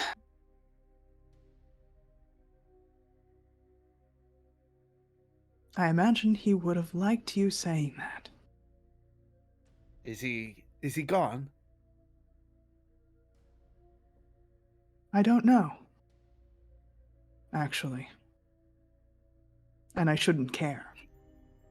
He wanted me gone. Look, if I and he's like going over to another painting, examining it. If I had a nickel for everything I did that my wife thinks I shouldn't have, oh, I'd be a rich man. Like this smoking, it's going to kill you, she always said. And truth be told, I'm telling you the truth. I was never really worried about me dying as much as her going.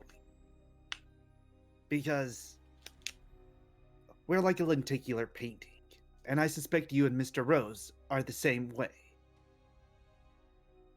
That she's a more positive, I'm something a bit more muddied.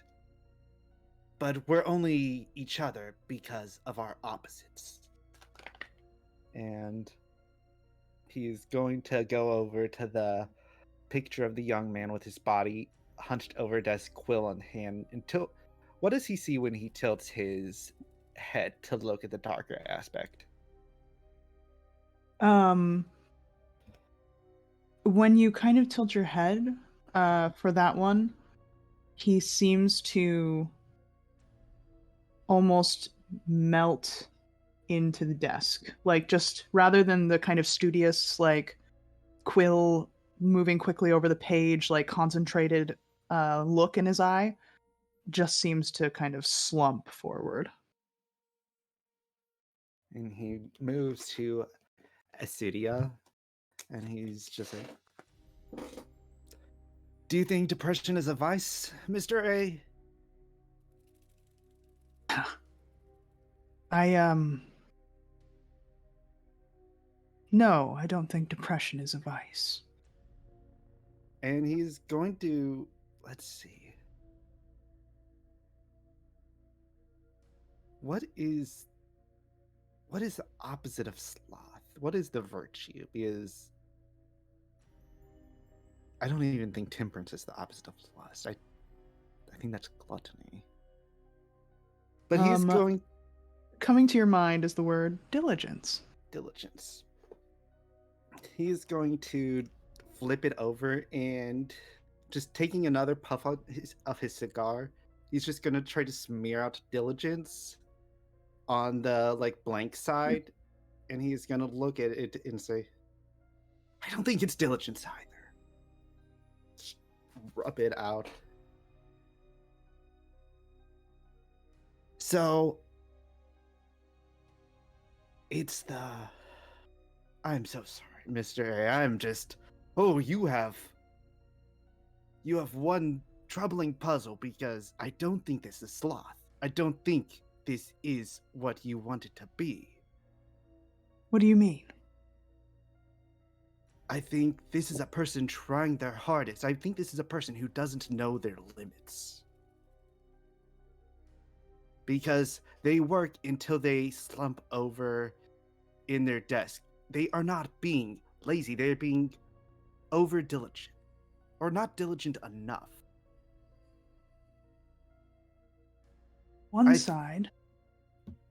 No, please continue. No, go on. I interrupted you. When I originally made this painting, I thought about all the days that I spent painting, working on the craft after I came to the material plane. I thought about all the days that I did nothing. The days I couldn't even pick up a brush. I would just stare at the canvas, unable to do anything. That's what went into this painting. The fear of nothingness, of not being able to do what I...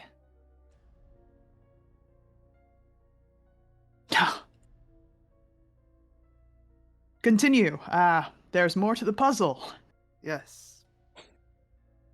Would you permit me that Charles has some paper and a pen on his person? Yeah, I imagine as a detective you'd have some kind of notebook and writing utensil. He's gonna like tear off. He's gonna just pull out his notebook, and he's just gonna tear it off. Yes, I get that. Sometimes, but you know what? Sometimes on sheet music, you can't just be playing all the time. You won't get a chance to breathe, and all the notes will just roll together.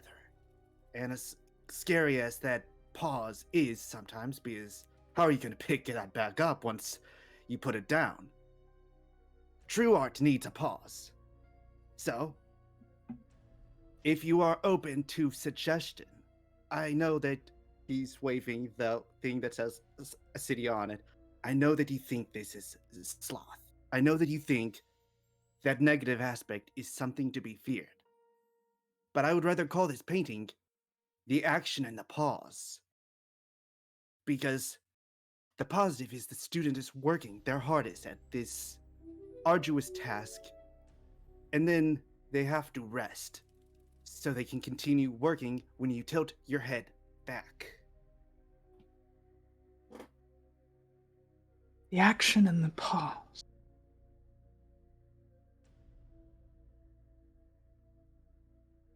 I like it. The action and the pause.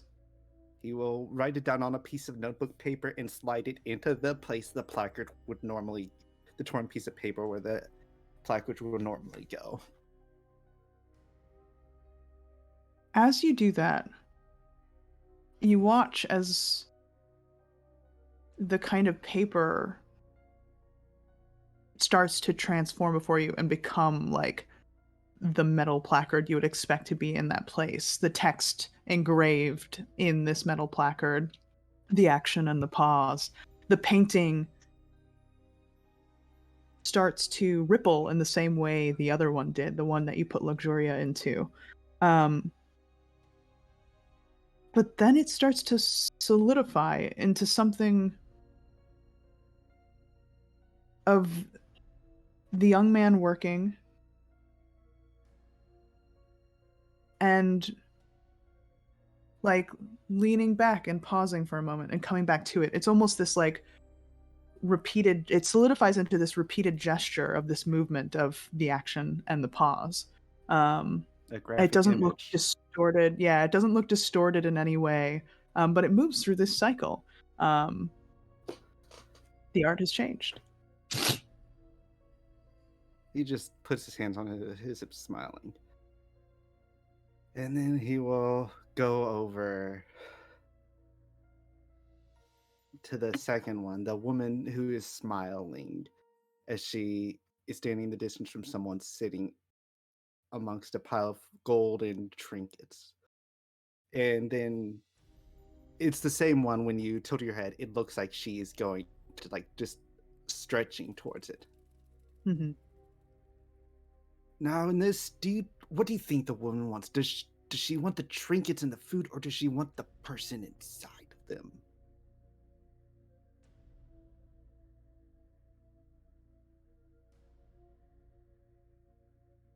I would have said, of course, she's humanoid.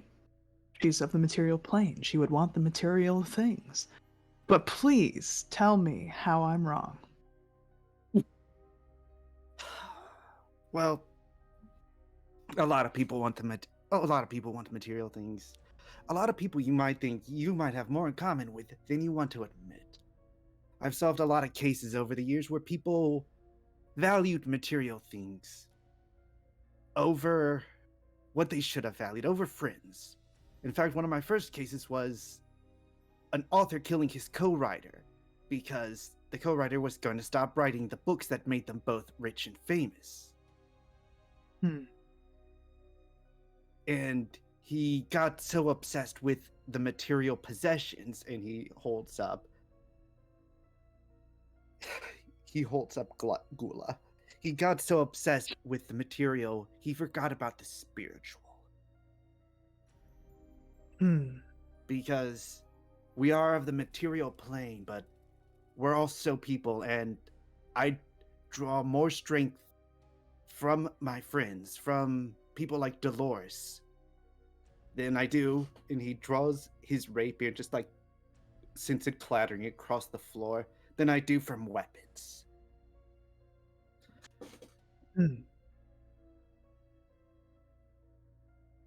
When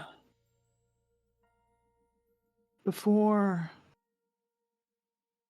Barbara had me captured, I felt for a time that could be true.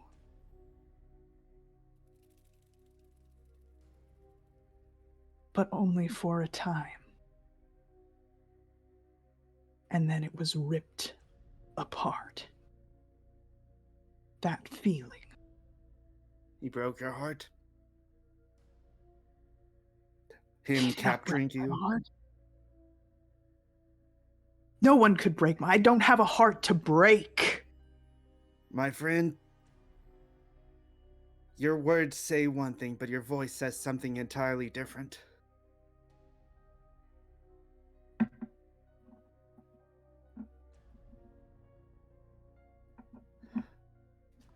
I am open sourcing the name of this painting.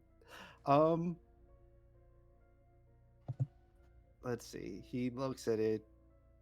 She's going towards the golden person.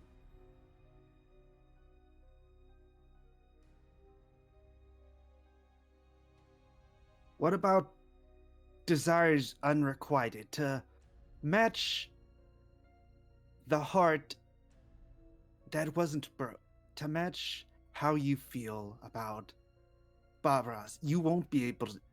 You haven't been able to tell him, and it seems that he never reciprocated. Or maybe he reciprocated but was afraid of that given his journal, because he saw something in you.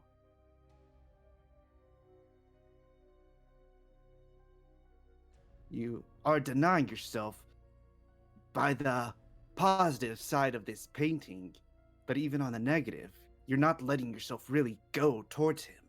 You are just leaning further towards him.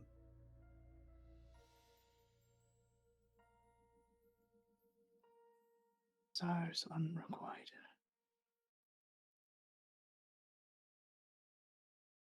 Desire.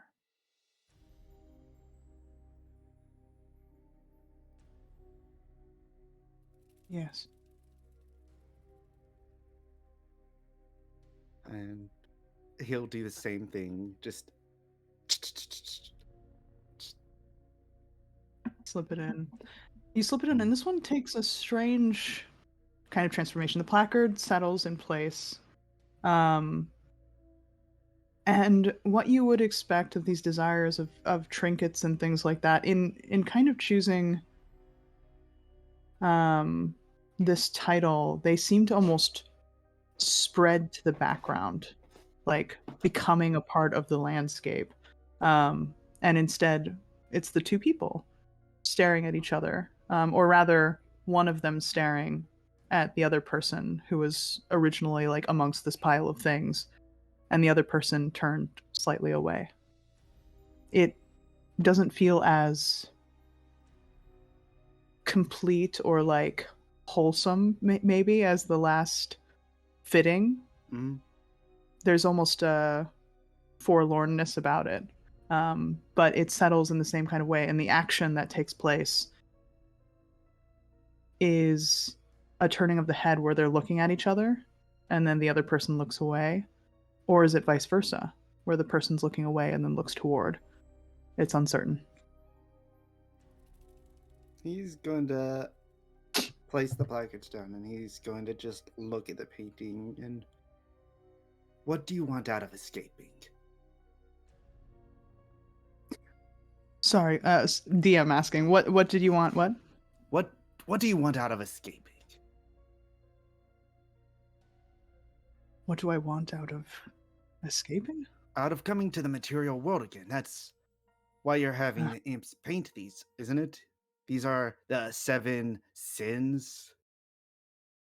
Yes, well, of being free rather than escaping, I'd like to think. I never got to have my solo show, so I figured I'd come back and have one. Oh. Barbara saw to that. And why did he see to that? The question I've been asking myself for decades. And that's where we'll shift to Hera and Lise and Rock. Racing out of the magic wing, I imagine. Where are the three of you headed? Well, we gotta I find would- that vial, Okay. right? Yeah, I think the vial is what we want. So Right. so for that, I think we are heading back towards,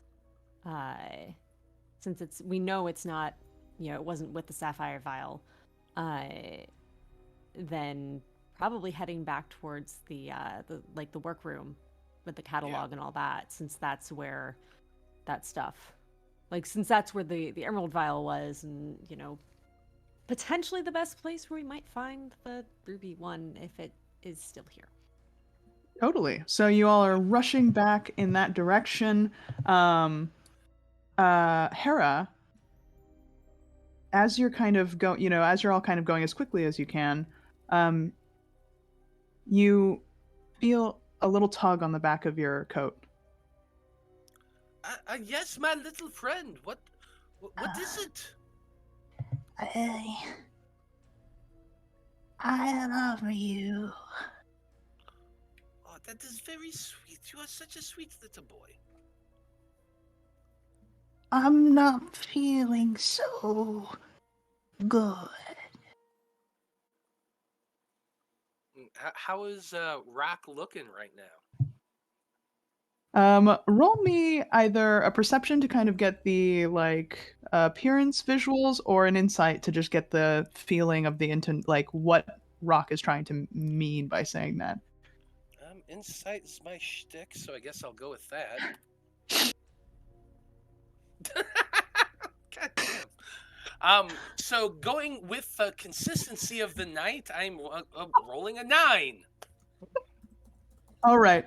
I will say though, it's not a high DC. You've traveled with this, creature fair enough, or for a fair amount of time. But so you don't get all the details of the thing, but you do just get the sense that something is off with him, and he's recognizing that and maybe trying to let you know. Okay, You start to see him twitch a little. Yeah, what are you doing? So I kind of glance up at Lise and give her the look of, hey, just get ready just in case. But then Hera is gonna come and kneel down next to Little Rock and say, "Now, Rock, I am sorry to tell you this, my good friend, but I'm afraid your feelings of friendship are probably not going to last too much longer. But I just want to remind you, my dear friend, of how good of a time we've had together, how much fun we've had, how I have treated you with dignity and respect that I suspect things of your nature really do not get too often.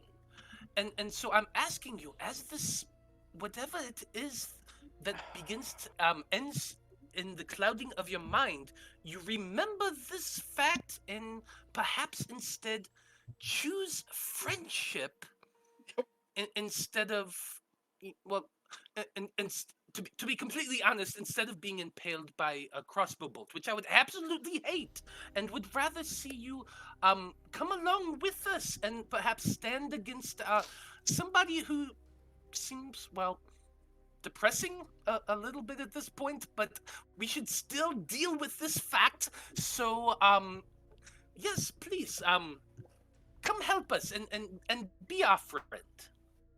Roll me, though the crossbow bolt sent Rock worrying a little bit, I will still say roll this persuasion check with advantage, to, hopefully register in this little imp's mind before he turns. It doesn't matter, but let's see anyway. Yeah. Coincidentally, this is So how, that was 1. Hera got his first And then, wife. so this was a 12. I actually got over an 11 this time. Yay me. All right. And I'm actually I'm gonna roll for Rock just to see. Let's see.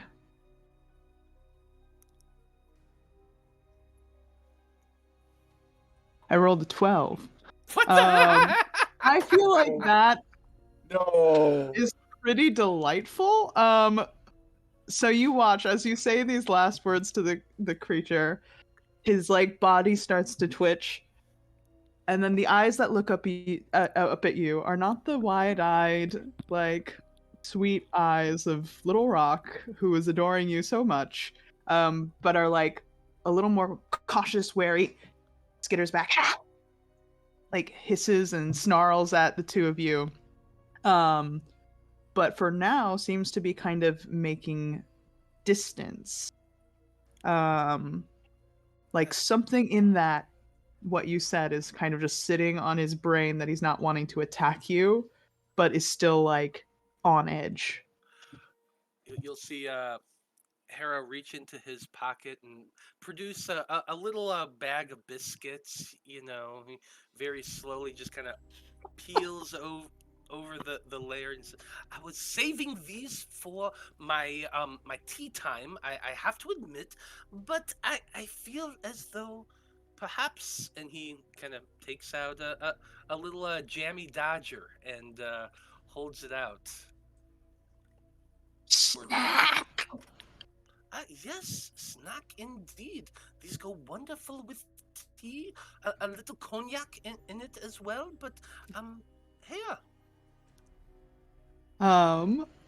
Roll me another. I'll give you advantage again on this persuasion check. To see if That Rock was a takes nat it. 20 for a 20. The food. It's always food, isn't it? Yes.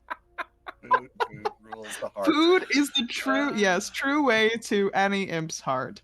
Unlike the flower gesture from earlier, Rock scrambles forward toward this biscuit and just, a little cautious in coming up to you, but then also like kind of letting those like that remembrance and like feelings of like, being friends with you and like takes the jammy dodger. Is that what it was? Yeah, jammy dodger. Great.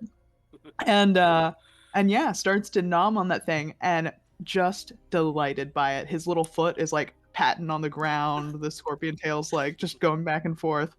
Yeah, just into this jammy dodger. What are the two of you doing?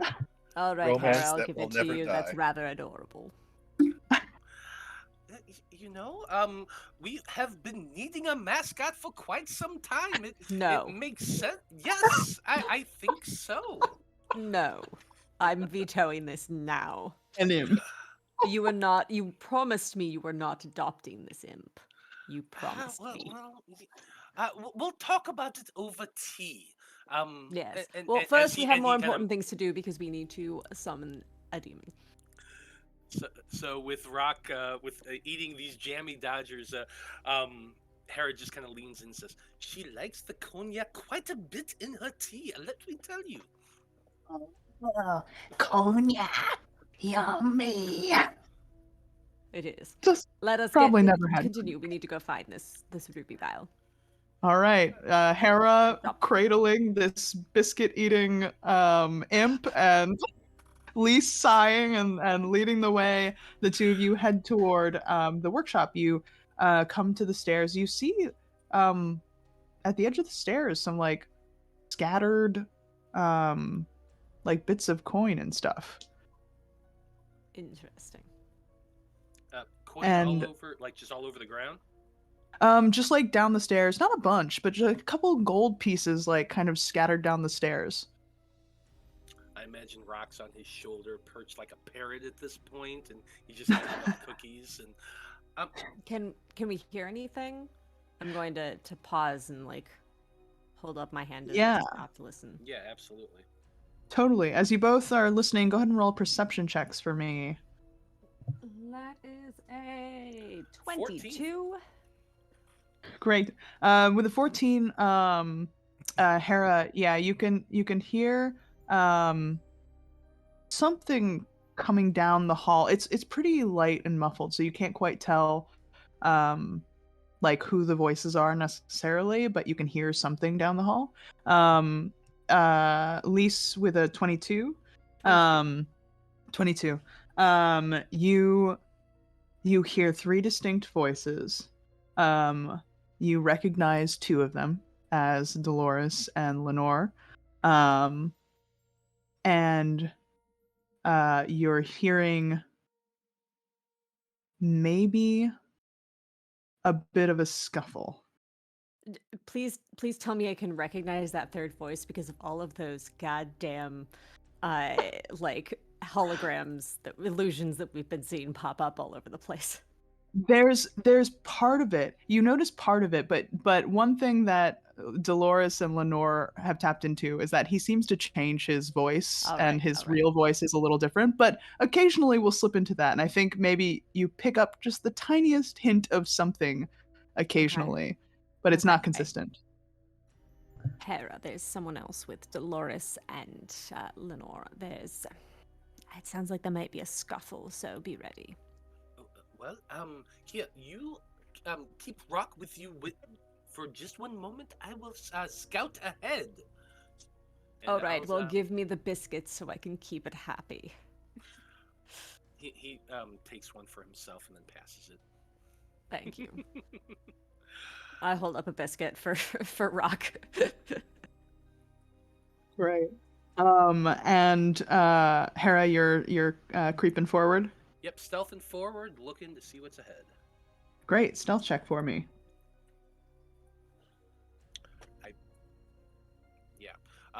Apparently, Right. I'm way too worried about whether or not Lisa's killing Rock because I rolled a nat 1 for an 8.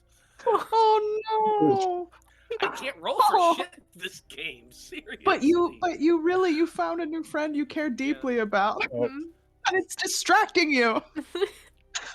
It started out as manipulation, but he's growing. What can I say? Love Now between a it's- gnome and an imp.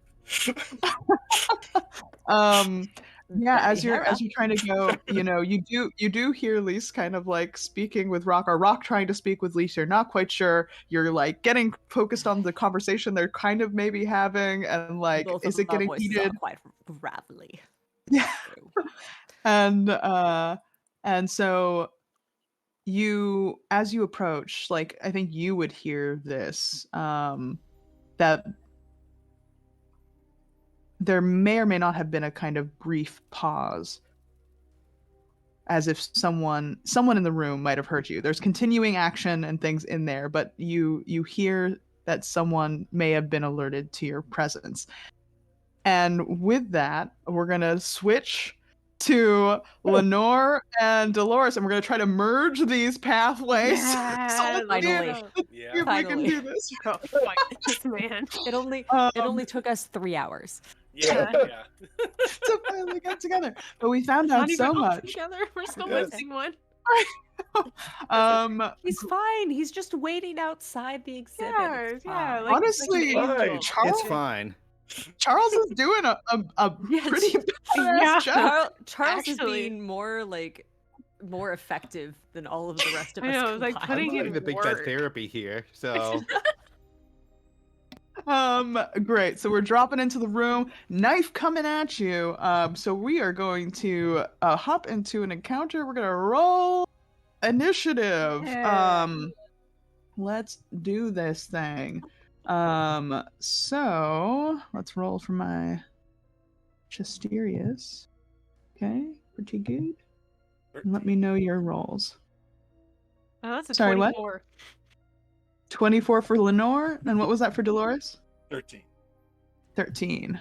Okay, great. All right. So Lenore, you see this knife coming, and it's almost like he's, your hand is, because your mage hand's still on it, so it's kind of dragging like it, so his knife attack is coming at you slower because he's working against your hand a bit. So it's your move. What do you do?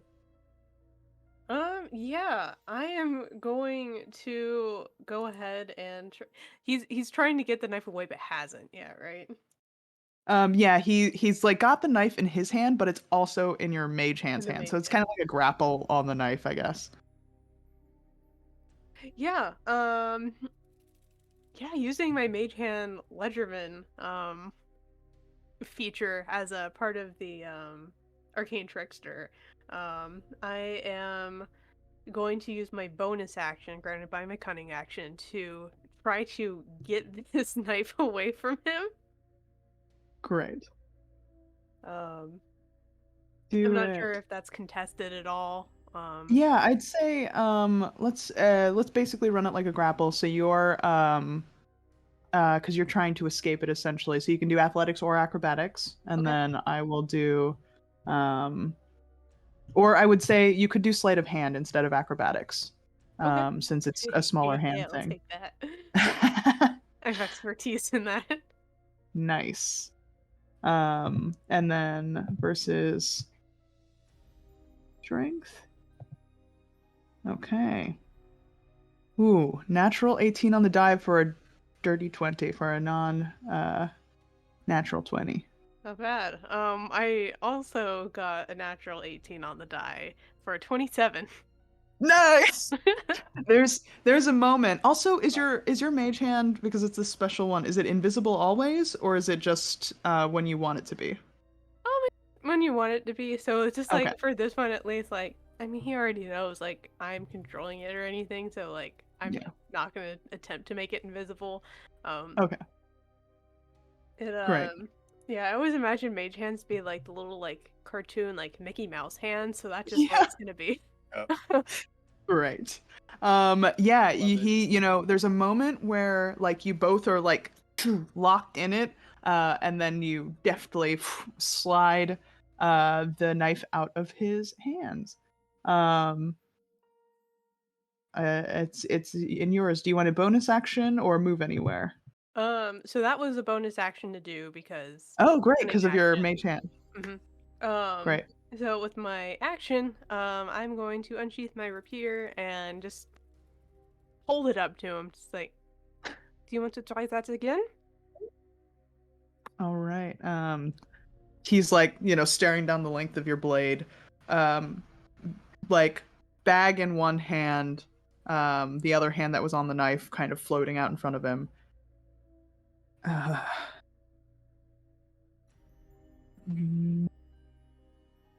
and then he's gonna try to swing the bag on you. Oh Um, my god. a bag of platinum and gold. Okay, Um, can I say it was a held action to see if he was gonna stand down or not? But it totally. looks like he's not. So Yeah. I would very much like to attack. All Um right, go for it. ooh, okay, 12 to hit. A 12 hits. He's not wearing armor. Yeah, It's not. he's got nothing. He's in a yeah. Oof. Okay. So that'll be 11 piercing damage. Oof. All right, and he already took 5 earlier from the chill touch. Oh yeah, that's right. That's yeah. He's like, uh, so yeah, you managed to like stab him from like on like maybe on the side that has the bag, so he kind of like it Mhm. almost drops a little like dead weight to the floor. Oh God! He does not look happy. But he attempted to take this swing on you. So he will continue to try to do that. Let's make a hit. Uh, so that's 17 to hit as he like tries to re-leverage this bag up and around at you. Not Like bad. Yeah. almost like it falls to the floor and he tries to wrap it around his head. That is my AC, so that hits. All right. Um, Whack. and that's gonna be 8 points of bludgeoning damage as this just like wallops you. Ooh. Um,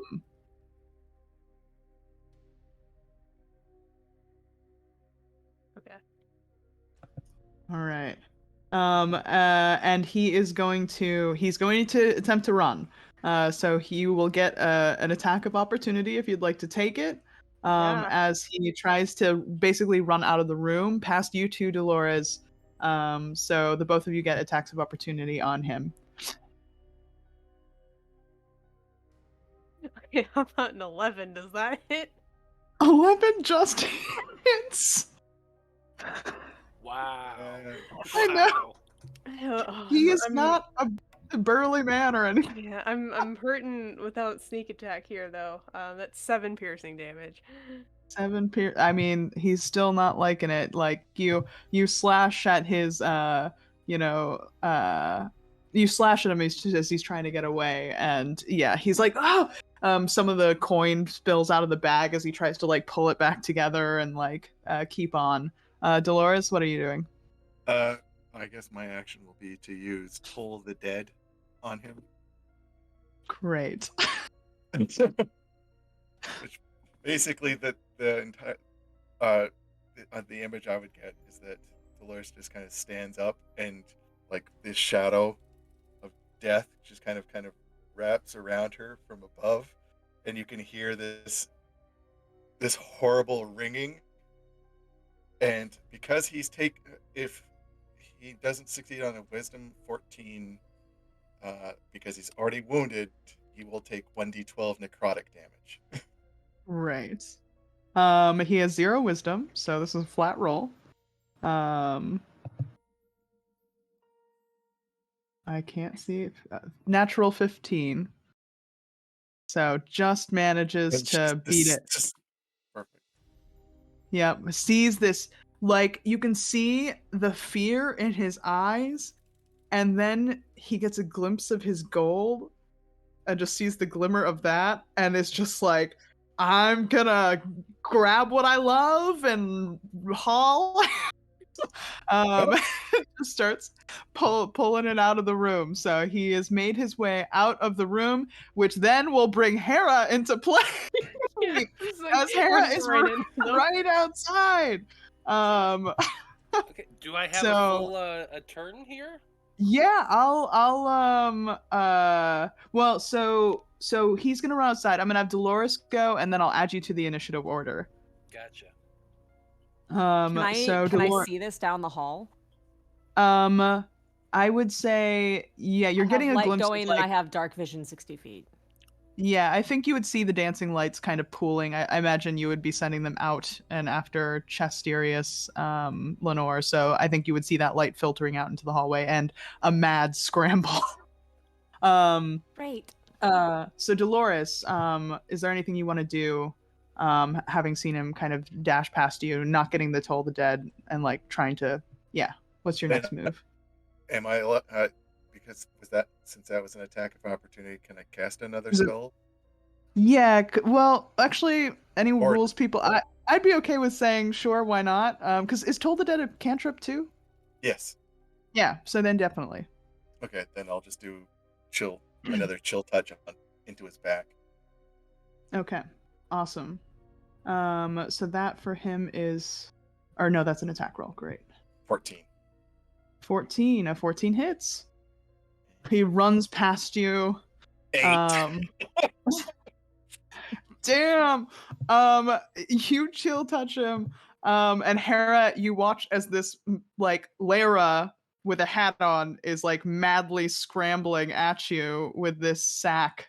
And a hand of like ice flies. Wasn't that what your Yeah, it's chill just like touch manifest razor as? flies. Yeah, like ice flies. Just Comes out and like just wraps around like skeletal fingers around Chester or like Lara, who you think it is, or you would see it as, I should say.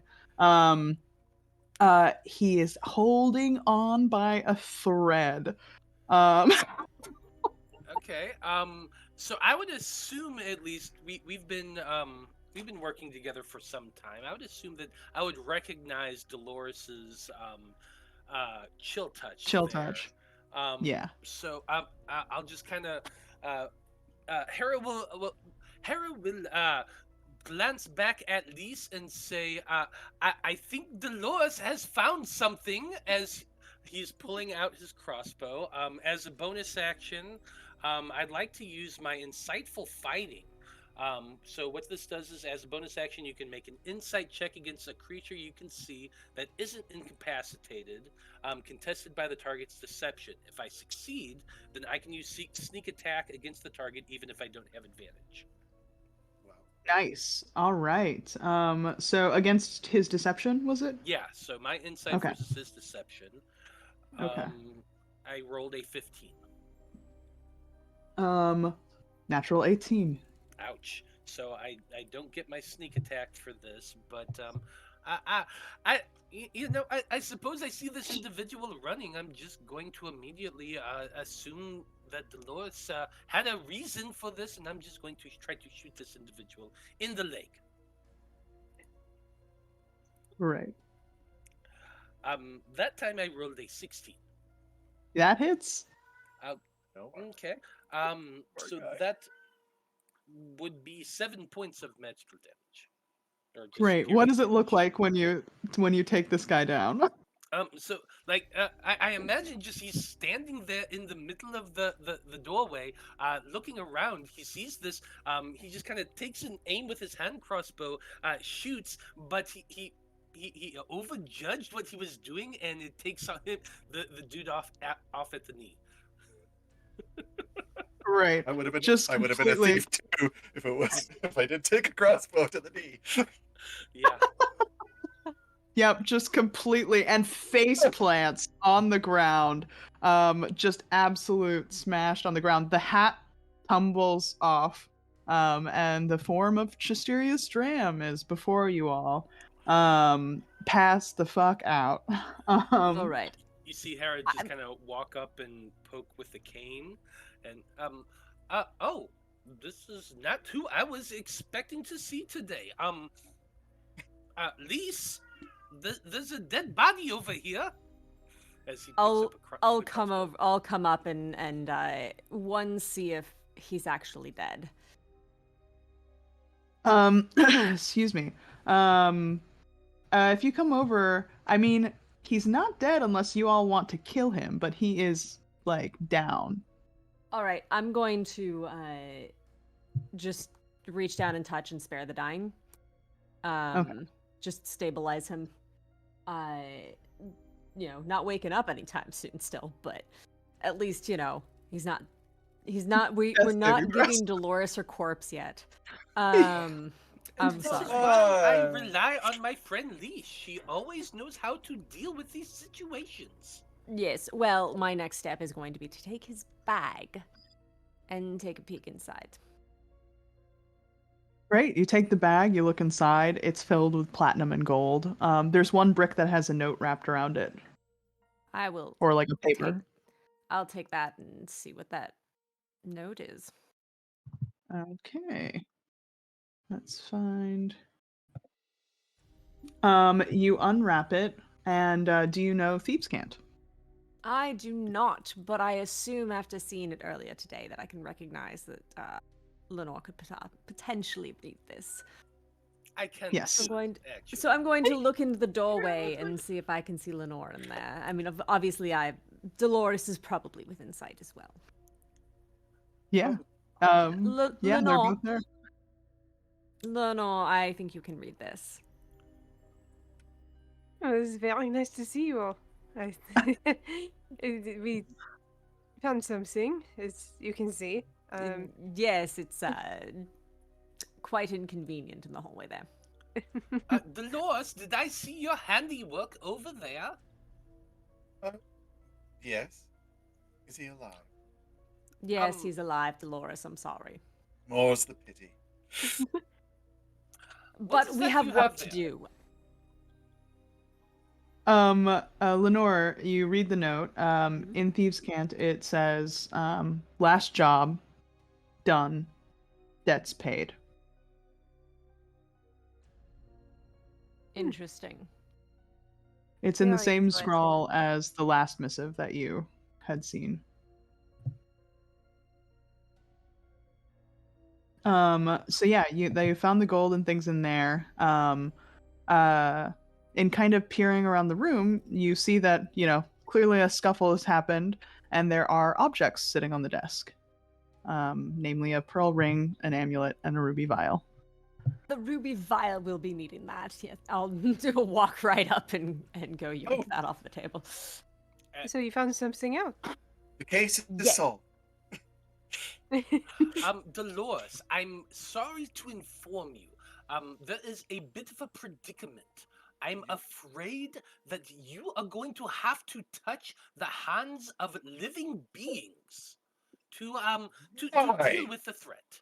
Well, because we will explain in a minute. However, if you acquiesce to this request, I have right Stop here. talking.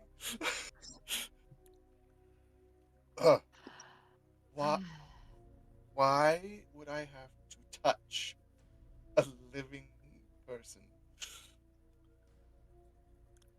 Well, it has to do with this whole prophecy and spell and Lise can explain it more than I can. I don't do these magical things. Yes, so we have uncovered both a prophecy that seems to be relevant to us, as well as investigated the jaws that are with the broken jaw that released our dear friend upstairs. Now, this prophecy reads, let's see if I can find it in my notes here. A rival will seek to destroy and usurp the work of the rose. Should myths come and rise together, the rival shall be named and locked away forever. Now, I am fairly certain that this involves our dearest devil upstairs. The work of the rose, I would assume that has to do potentially with Bob de Rose, considering it is his gallery up there, his show. Now, the myths, I'm just going to let you sit with that one. But we shall come and rise together, that would mean all of us. And the rival shall be named, we do in fact have his name, and locked away forever. Now, you take this, and you add this in with the information from the jars. Now, these jars, they hold spirits. Okay, there are 2 that are still there. I did not touch those because I don't want to release more trouble than we already have. However, the one that is broken. Now, so, the placard, the information on this, read that so long as the cursed jar is whole and closed, the spirit will remain inside. If it is opened or broken, the spirit must remain in close proximity to the jar, or its remnants. But it may have the ability to interact with the world around it. Now, the interesting thing here is that over 7 days, the power of this being, the spirit, will grow. Until on the 7th day, it will be free. Now, if the jar is destroyed entirely, then this spirit is free forever. However, in order to recapture the spirit, it must be summoned and enclosed in the jar once more. And to add to that, our third piece of evidence is a fiendish summoning circle. And for this fiendish summoning circle, we have the diagram, and on top of that, we also have what you need, the ingredients, so to speak, of the summoning, which happen to be the name of the fiend. We have that. Hands joining in a circle, thus potentially touching other people, but I don't see any reason why it would have to be skin to skin. You may be able to wear gloves, darling. We need, and the last ingredient is this ruby vial here, which you so lovely found for us, which happens to be humanoid blood in a ruby vial. And there And is so- blood in the hallway out there. There is now. Yes. Right. So, It doesn't But there's also- specifically say that the hands need to be attached to someone. hands joining in a circle must be formed. Obviously, Unfortunately.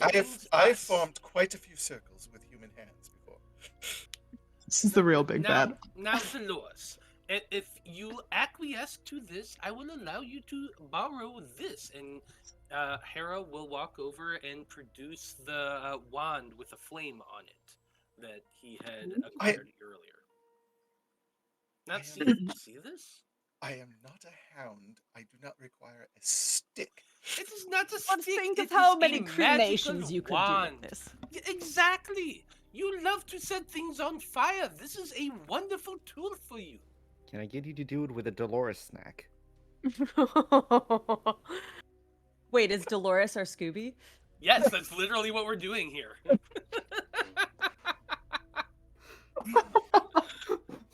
Jinkies.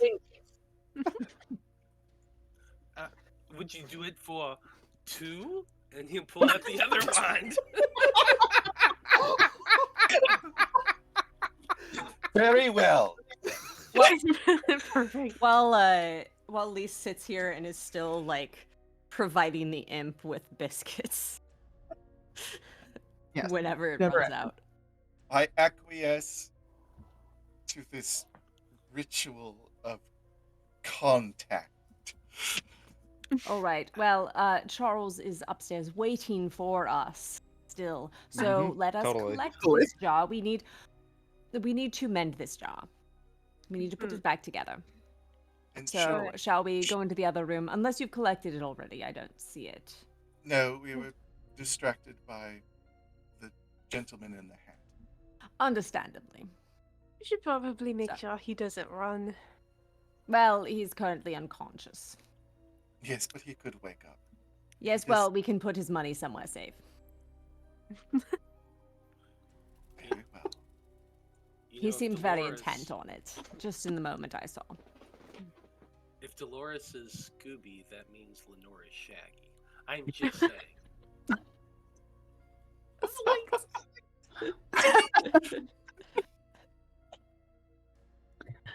Oh, All right. So, you're hiding the money. Where are you hiding the money? oh That is boy. a very good question. In my Uh, pockets. Hmm. Ah, yes, the platinum bars. I mean, technically, the safe was blown out, but it's still intact. Yes, Yeah. but it Yeah. was his safe. Yeah. Yeah. But Lenore can pick it. I can pick it. It is not a big deal. Can I just I like don't- jam a lockpick into it so nobody can open it? I mean, sure. I mean, we could just take the gold up with us. True. Are there a lot of other people in this haunted museum? I mean, we're going to be seeing her again at dawn. I'm just saying. Well, I do have manacles, so I will I Of will make course. sure that he is shackled. All right. All right. I'll take And- that. Let's grab the jar, mend it, and get back to Charles before he gets into too much trouble, because you know how Charles is bad at waiting. Yes. As we exit the office, I'll just point out the severed leg to Dolores and say, I mean, that is at least something to enjoy. Oh. Oh True. yes, as you're walking by that, do you collect Chasterius's blood? In the vial, yes. Yes. And the leg. Might as well. And the leg. Dolores putting the leg into her bag. Yes. Dolores, This you is- are just positively. There is no words. The game Hold on. is afoot, shall we say? Oh my. This is a clear win for Dolores. She's had a wonderful evening. I mean, she's managed to deliver a joke. This might be the first time in a long time I've heard that, so I'll count that as a win. Well, have Right, I and as introduced you- you all to Rock, our new mascot? No. Just giant belly, mouthful of biscuit crumbs, like half asleep from just food, just eating so much. I've Um, given Rock back to Hera. This is yours. Just snuggles in. Good. You know, open up the coat a little bit, kind of snuggle him down in. He just pats Ew. him as he's walking. You are not toddling keeping along it. with the cane. Please, You we don't know need this an is imp. going to happen. Please, in the imp. Please. Why are We even already having have this Charles. We don't conversation? need another imp. And you all are in the workshop. No one And argues. across the way, you spot the broken jar. And if we collect all the pieces together, are there any pieces around, or Yeah, all of the pieces you would presume that would have been collected are like all laid out on the table, as if they were trying to like piece it back together, Mhm. but just needs haven't some got to it. glue. okay?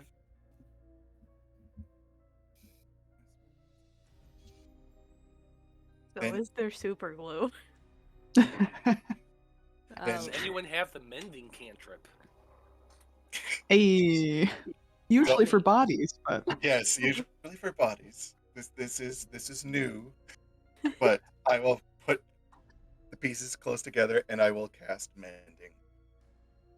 all right. And as you do that, yeah, you watch the jar start to kind of seal up on itself, the cracks, still showing. And it's it's just an ordinary looking jar, but has caused all of this havoc. You do notice that it has the same patterning as the one in the painting. And there it sits, just sitting there for you. I hand it over to Lise. Thank you. I'll take the jar and lead the way upstairs. All right. You all start to head upstairs, getting toward the modern art wing, heading through the galleries. Can you remind me who has a really high passive perception? Dolores? Anyone else? Mine I'm is 15. 17. Okay. Dolores is the first to hear this. You're not quite certain, but it's like you do hear movement again. But it's jolty, like it's not walking quite straight, or it's walking and stopping. It's walking on all fours, whatever it is. You can hear it's not bipedal. And it's some ways away. But you hear it. You release a hound or some kind of animal. Rock did mention a hellhound earlier. The dog.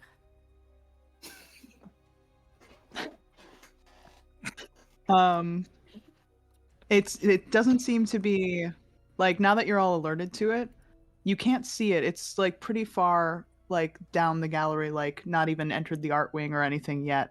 And it just sounds off, like it knows what it's doing and then it stops and starts, like whatever is. Where is it coming from? Like closer to the Cavern of Monsters, essentially. Okay. From that area. Do you all keep on? I think we should avoid that. Mm-hmm. Yes, but if we let it come up on us from behind, it would not necessarily be the best either.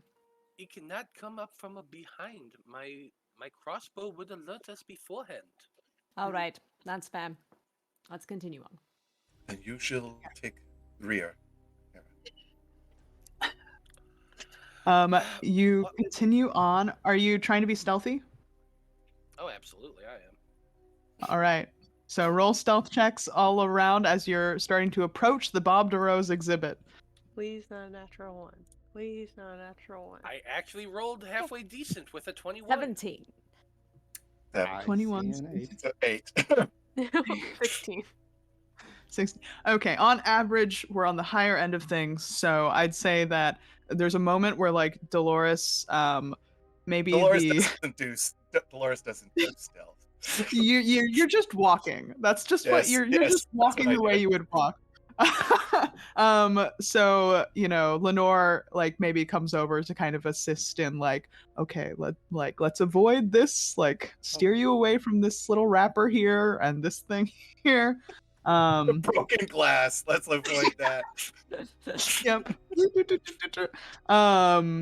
And yeah, you all are like at the edge of the Bob DeRose exhibit. The gate is down, you see, and the curtains are still down as well, but you can see that, like, you can see the gates down through the curtains because there's a kind of, like slight split in them.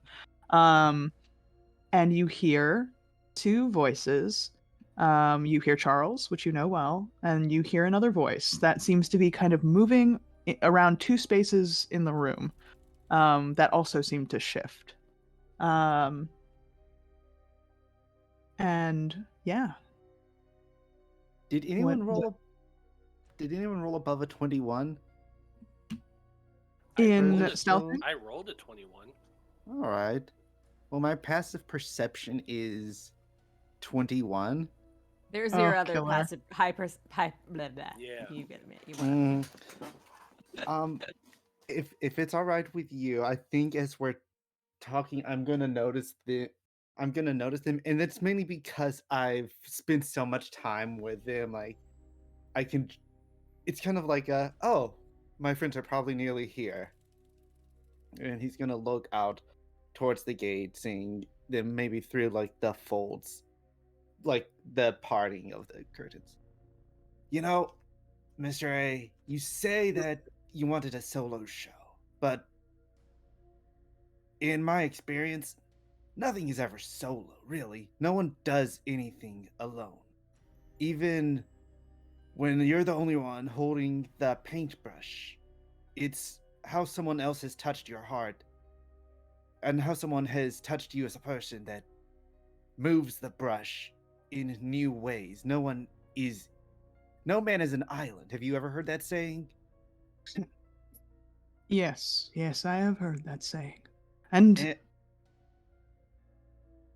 I agree with you to an extent. There was a time where Barbara and I painted alongside each other. I invited Barbara to my first solo show beforehand to be the first to see it since we had worked together. And he didn't show. Instead, it was Gregoria Mist and the other arrogant artists of the time, and a monster hunter, so called. now, did he betray you or did they stop him? That's what I want to know now. And I know you might not know the answer. And I'm gonna lay all of my cards on the table. Me and my friends, we are mystery solvers. We're part of a group called Myth. We're more of an archipelago. Well, not archipelago. I think that's something completely different. Acapella group? That No, not acapella. Look, I'm getting soft. But my original plan here was to stall for time and maybe like burn some paintings with my cigar. And now I think that would just be rude because I've seen what you've gone through. And we think you're the bad guy, but I don't think that anymore. But we need to come up with a plan, and my friends are outside, and I do my best work in a group like you and Bob did. Bob betrayed me, just like you are betraying. Did he betray you? Yes! And you see like this flare up of like just like almost like flames but without flames. Like you just feel this intense heat and this kind of like burst outward. The paintings like rattle against the walls. Just infuriated. The two imps come into being. You can see them open their mouths and speak through them. Mm. How dare you try to coach me in these ways just to stab the needle in my back? I didn't. I was telling you because I want to establish trust that wasn't rightfully there, Mr. A. I want you to trust me when I say that I will try to find a way you can talk to Bob DeRosa. But I want you to be happy. I don't want you to be trapped. I was trapped before. It wasn't great. But I got out with help from my friends. Did you know that the Kenku can't actually speak a language on their own? A god betrayed us, cursed us. But my friend Dolores took the time to read me every single word in the common language. And then Lenore, my other friend, such a good friend, she taught me Elven. That's how I could recognize these placards. My friends are outside. Let me talk to them, and maybe we can find a way that you can come with us, and we can find Bob DeRosa, and we can find out if he betrayed you or if he was stopped from seeing you, because he was not among the ones who imprisoned you, was he? No, he couldn't even show his face. He couldn't or wasn't able to. Those are often two very different things, even though when your heart is full of pain, they seem like the same.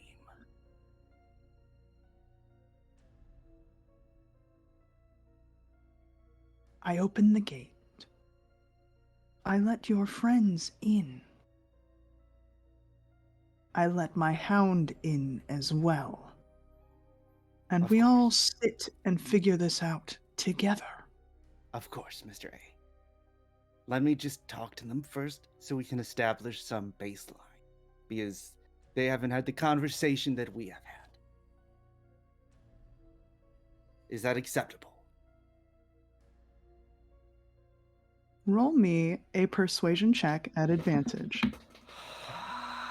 Also, as a note, while that rolling is happening, as we've was cocked. approached and I've started hearing Charles talking to this Mr. A, I am tucking that bottle away out of sight.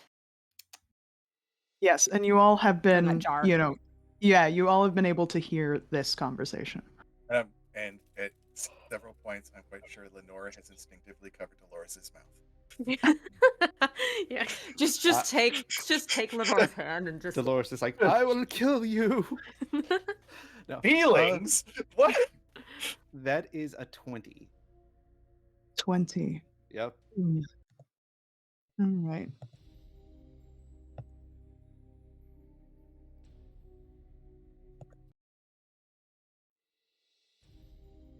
We have a deal. All right.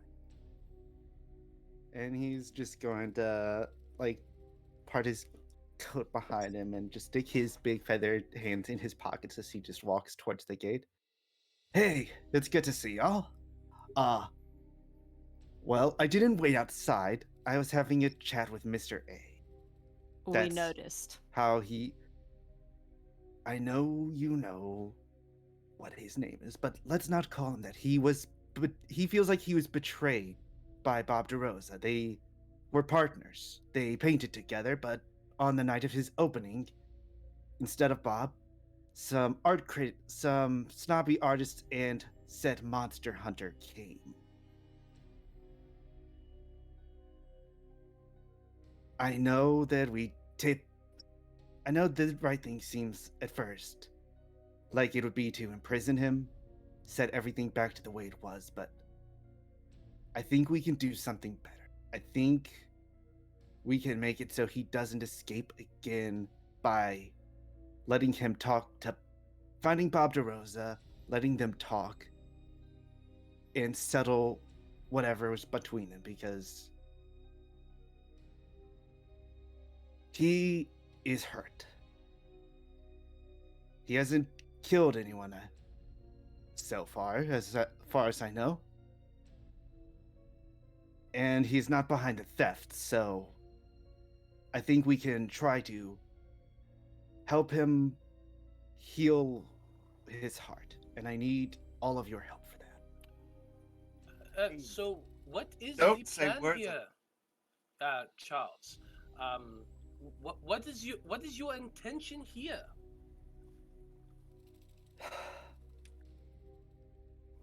I want to find a way to I want to calm him down.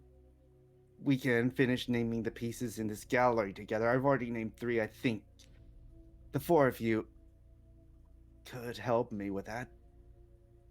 And I want to help him find Bob DeRosa. So whether it comes to blows or ends in tears or somewhere in the middle, they can resolve this without other people with malicious intent standing in the way. What is the purpose of naming these paintings? They don't have names and they need to be completed. Come on in, I'll show you. Harris' curiosity is piqued. He's fine with this and just kind of toddles in. on his little cane and goes to check out what Charles is talking about. Looking into the room for the Bob DeRosa exhibit, Yeah. is there, like, often in museums or whatever, there will be like a big information like Informational. placard about the artist. Is there Yeah. one of those? Does it Um, list a death date? Lise, as you think of this and take a look, it's covered like there's an area that's covered with another kind of drape that you would assume might be a place where this would be. Um, you pull it aside and it's pretty freshly like painted. Not like maybe like earlier today or something, like something Lara might have done during the daytime. And there is a death date. It's rather recent, which is part of the reason this is also such a like exciting find for her. Was because he recently died, and she was able to make a deal with the estate.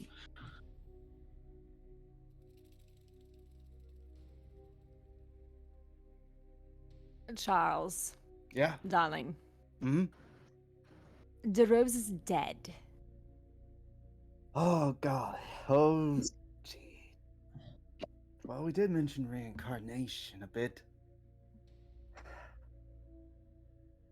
He asked me what I would want to be reincarnated. They asked me, excuse me, Mr. A, what pronouns would you like me to use when referring to you, to a third person? He, they. He, they. Thank you. I realized I'd never asked. I do Thank you. have bad news. I didn't see it on the way in. But The writing was on the wall. I'm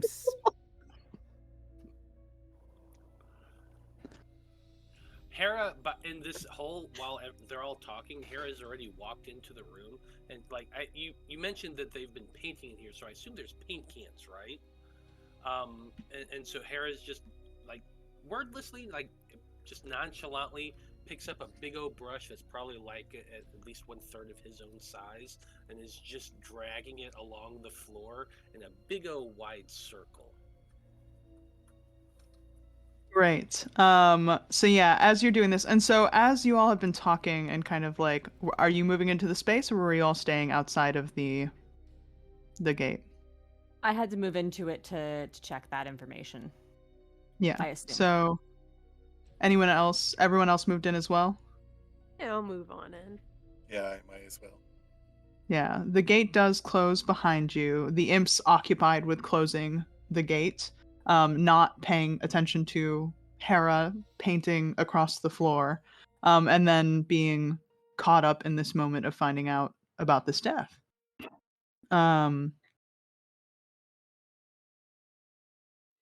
When? Recently. How recently? Like within the year. Less than a year. there's magic. There's magic we can use, right? I mean, I don't have that. Yes, but we have quite the resources. Even if it's just speak with dead. But They're usually quite quiet. I'm just saying. Hera starts drawing a triangle. Charles, roll me. Just roll me a d20. that's a 7. A 7. Mm-hmm. I mean, this feels like a pretty, like, dead end. It feels like a little sad. There's like the small like just the little worm in your head of like there has to be something. There has to be something, and maybe it's closer than you think. You're just not sure though. It's right at the back of your head. Now, As the rest of you enter the space, you see the 7 paintings on the wall. You see the only other thing in the room is like a stand with a glass box that holds a like notebook of sorts. and a little box in front of it. But we don't see a figure at all, even with the light now in the room. You don't see a figure. You see these two imps, and you see that when that voice comes out, it's coming out of their mouths. And now you see Rock is like, who's in this kind of sleepy state in your coat, is like perking up.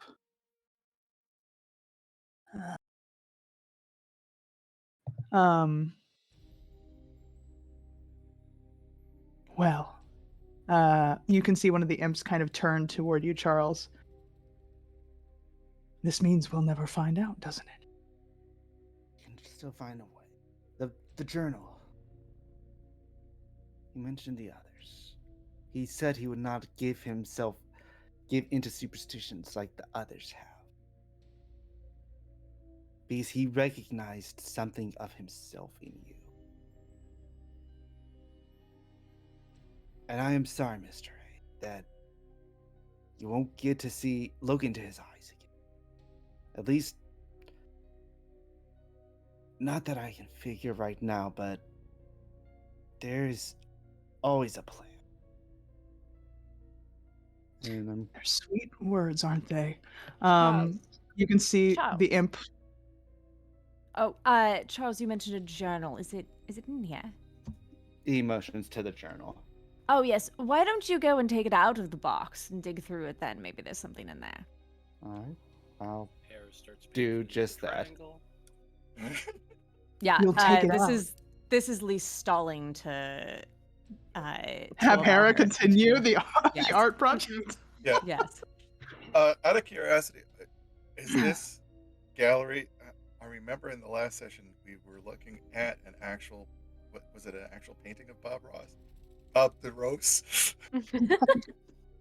Bob the Rose.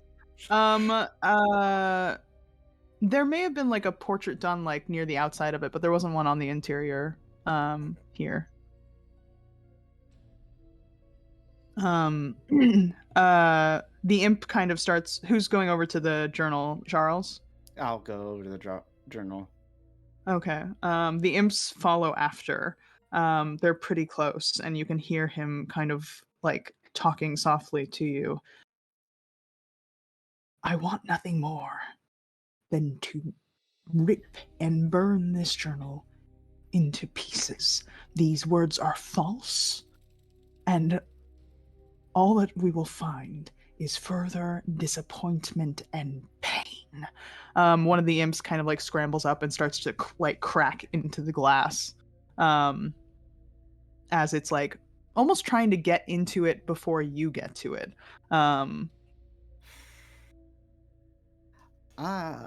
Well. Could I attempt, as we open it, could I attempt a sleight of hand check to try and like, whoop, the journal? Sure, yeah. Sleight of hand it. All right. And I am going to use my second charge of the Kenku feature to give myself advantage. Kenku recall. All right. So that's a good roll. Let's see if it gets better. It did get better. That's a total of 26. 26. Yeah, the imp, like one of the imps is like cracking into the glass and the other imp is like crawling up and out. And Hera, you notice as you're continuing your painting, Rock is like coming out of your coat and like starting to like hobble over as best as he can with a full belly over to the rest of them.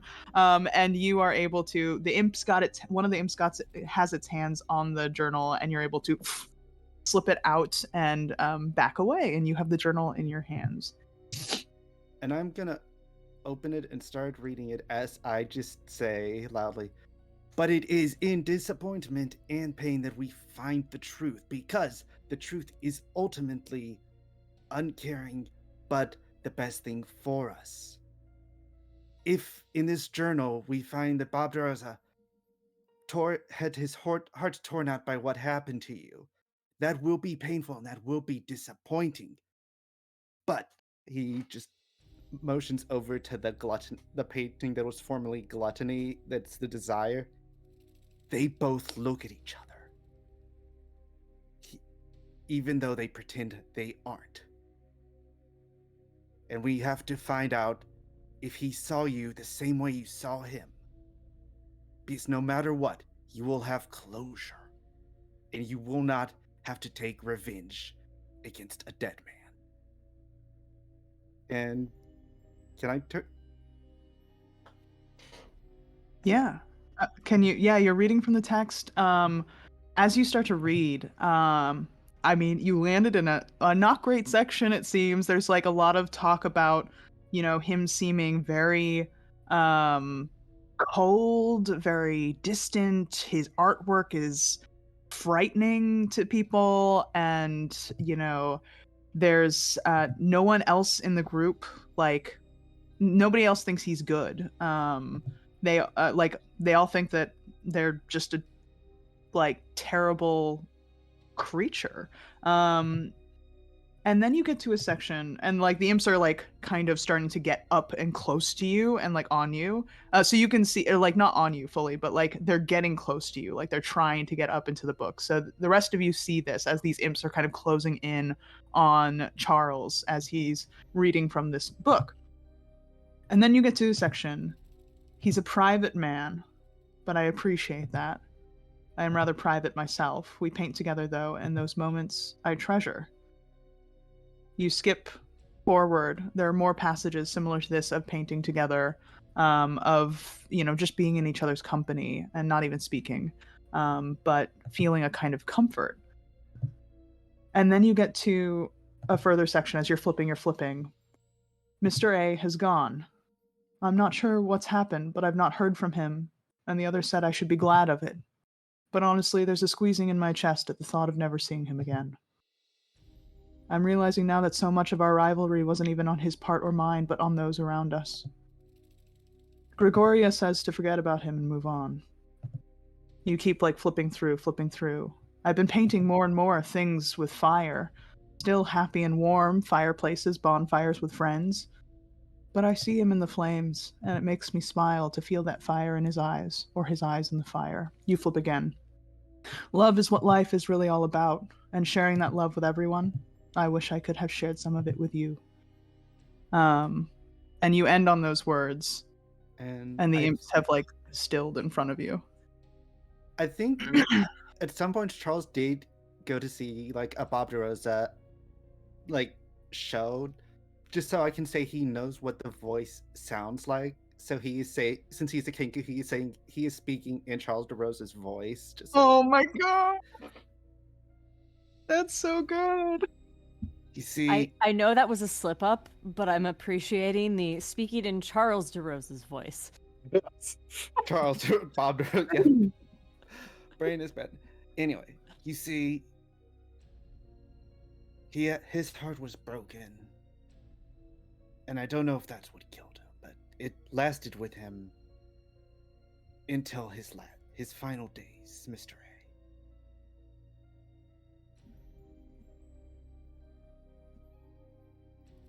What do I do? We can go find his grave. We can say our goodbyes. But you can't live for revenge. You have to live for his memory and keep painting these sublimely dark works that are a mixture of your pain and your love.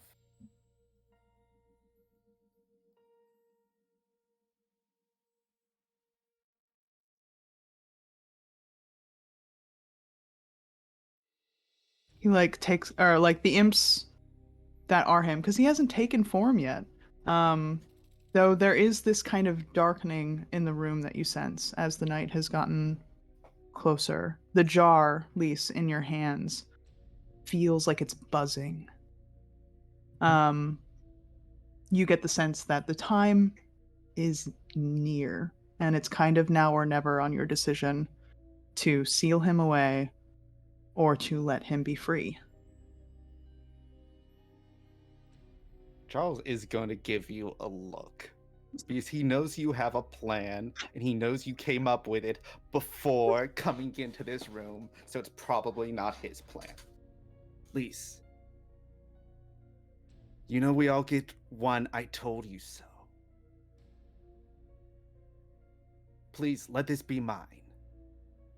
If this goes wrong, we'll deal with it. But until then, he was unjustly imprisoned by people who didn't like his artwork and by someone who'd call him a person a monster because they came from a different plane of existence.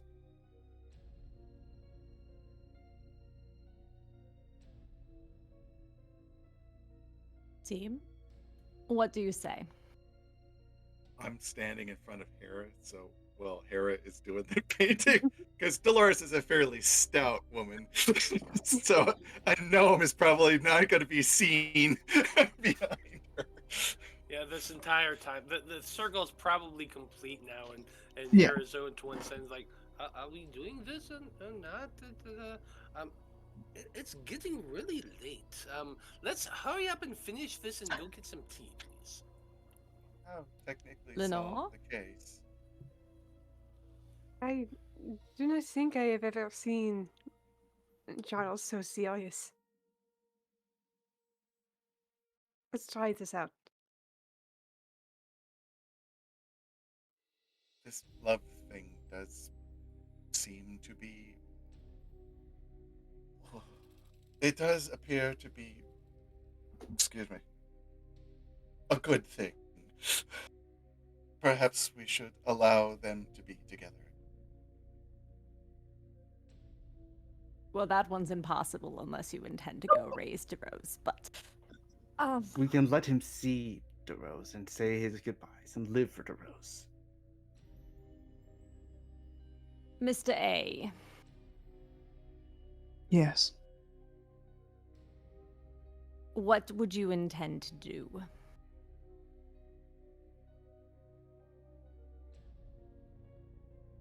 To be totally honest, I do not know. Exactly.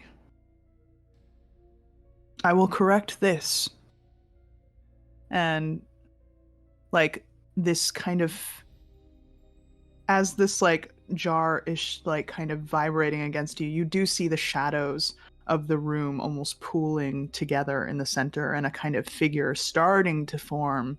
I would start with this. And the imps go toward the paintings and start to, like, essentially try, like, they touch them and the paint seems to kind of pool back into their hands, like pulling off the paintings and restoring them to the original Bob DeRose paintings.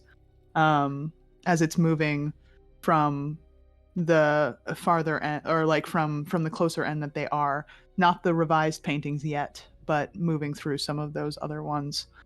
I do not know. But I'd hope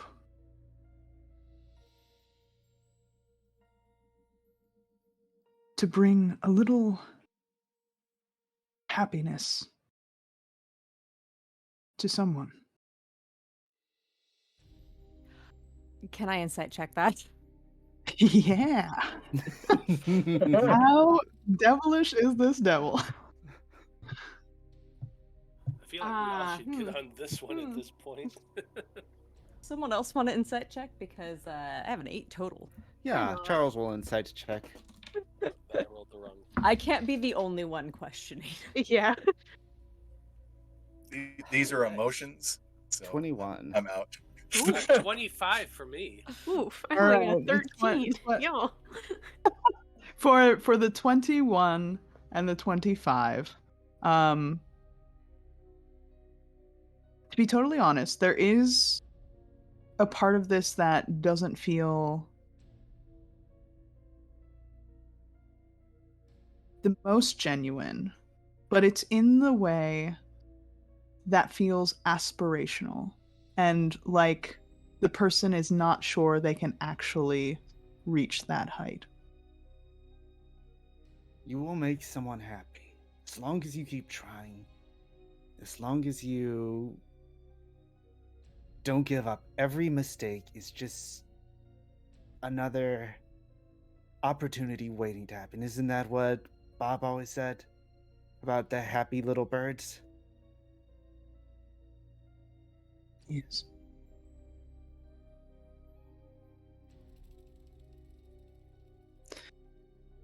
And so if you all aren't, if you're letting it happen, then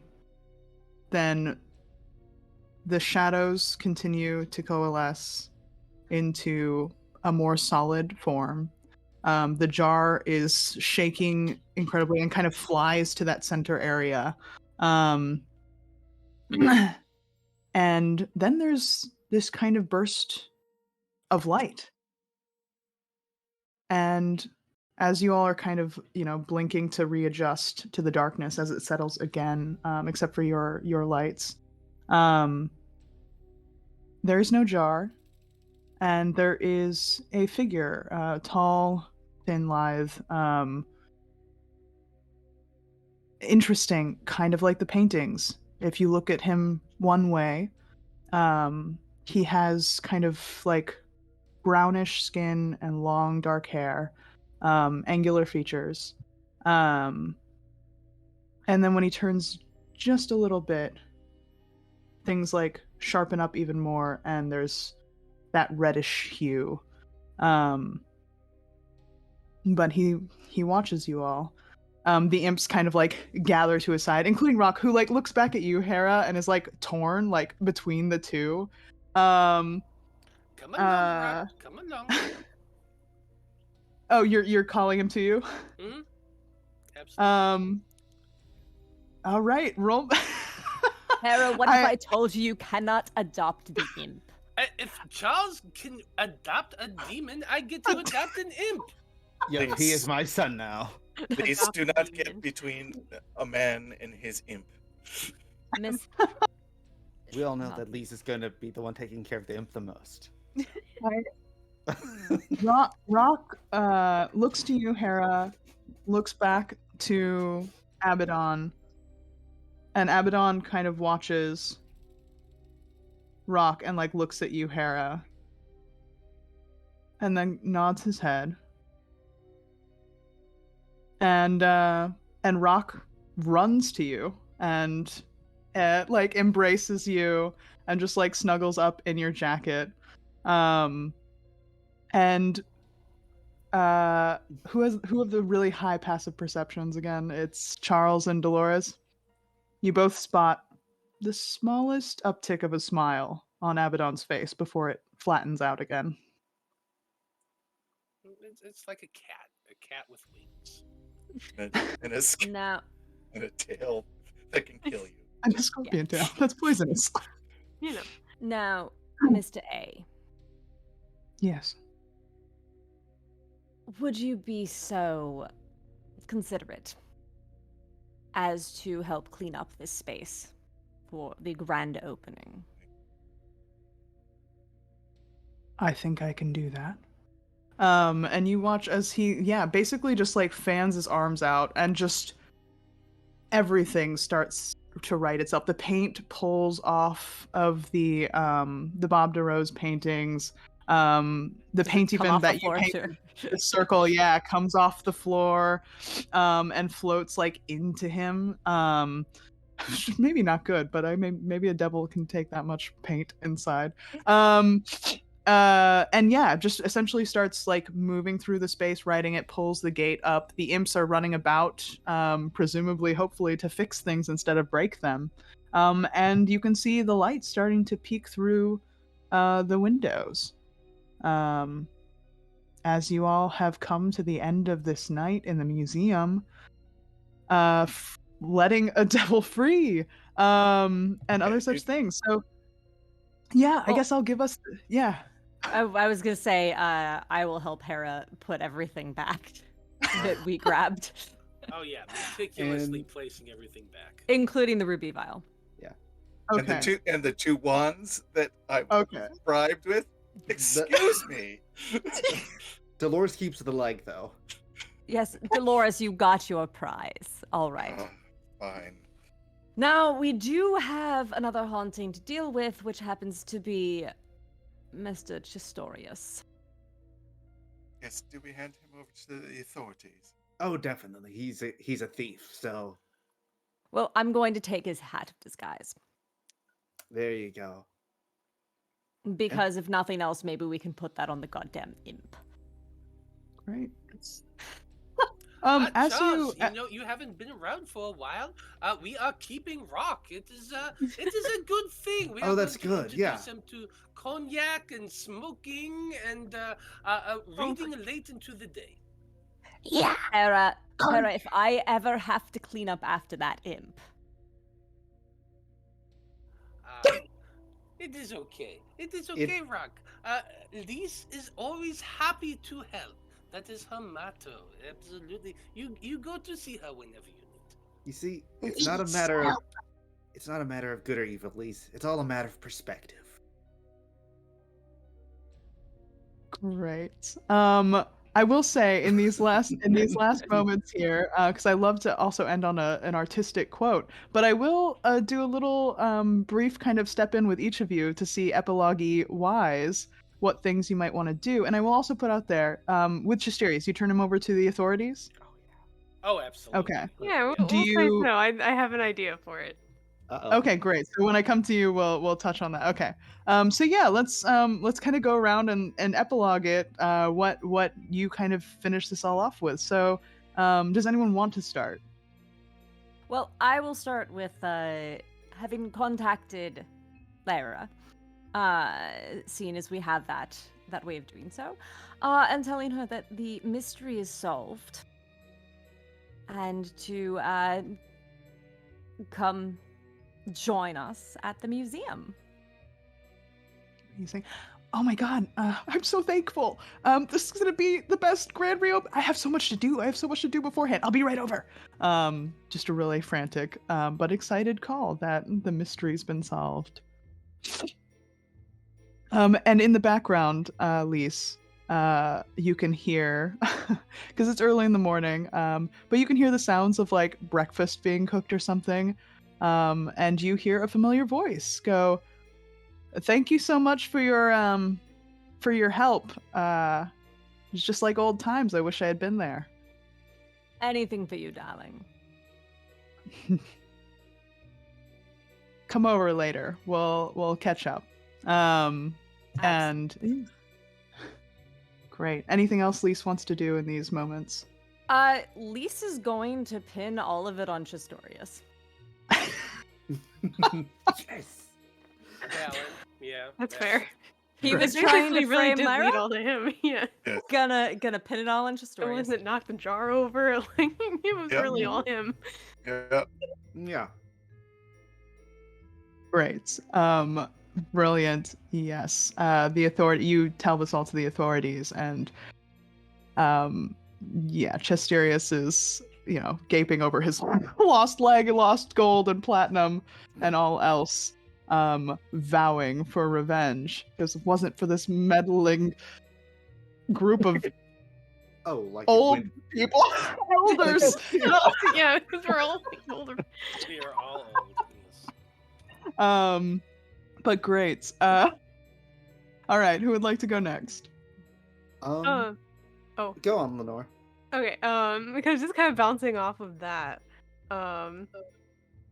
yeah, we absolutely turned Chistorius in, for, stealing from the museum continuously and causing all of the problems,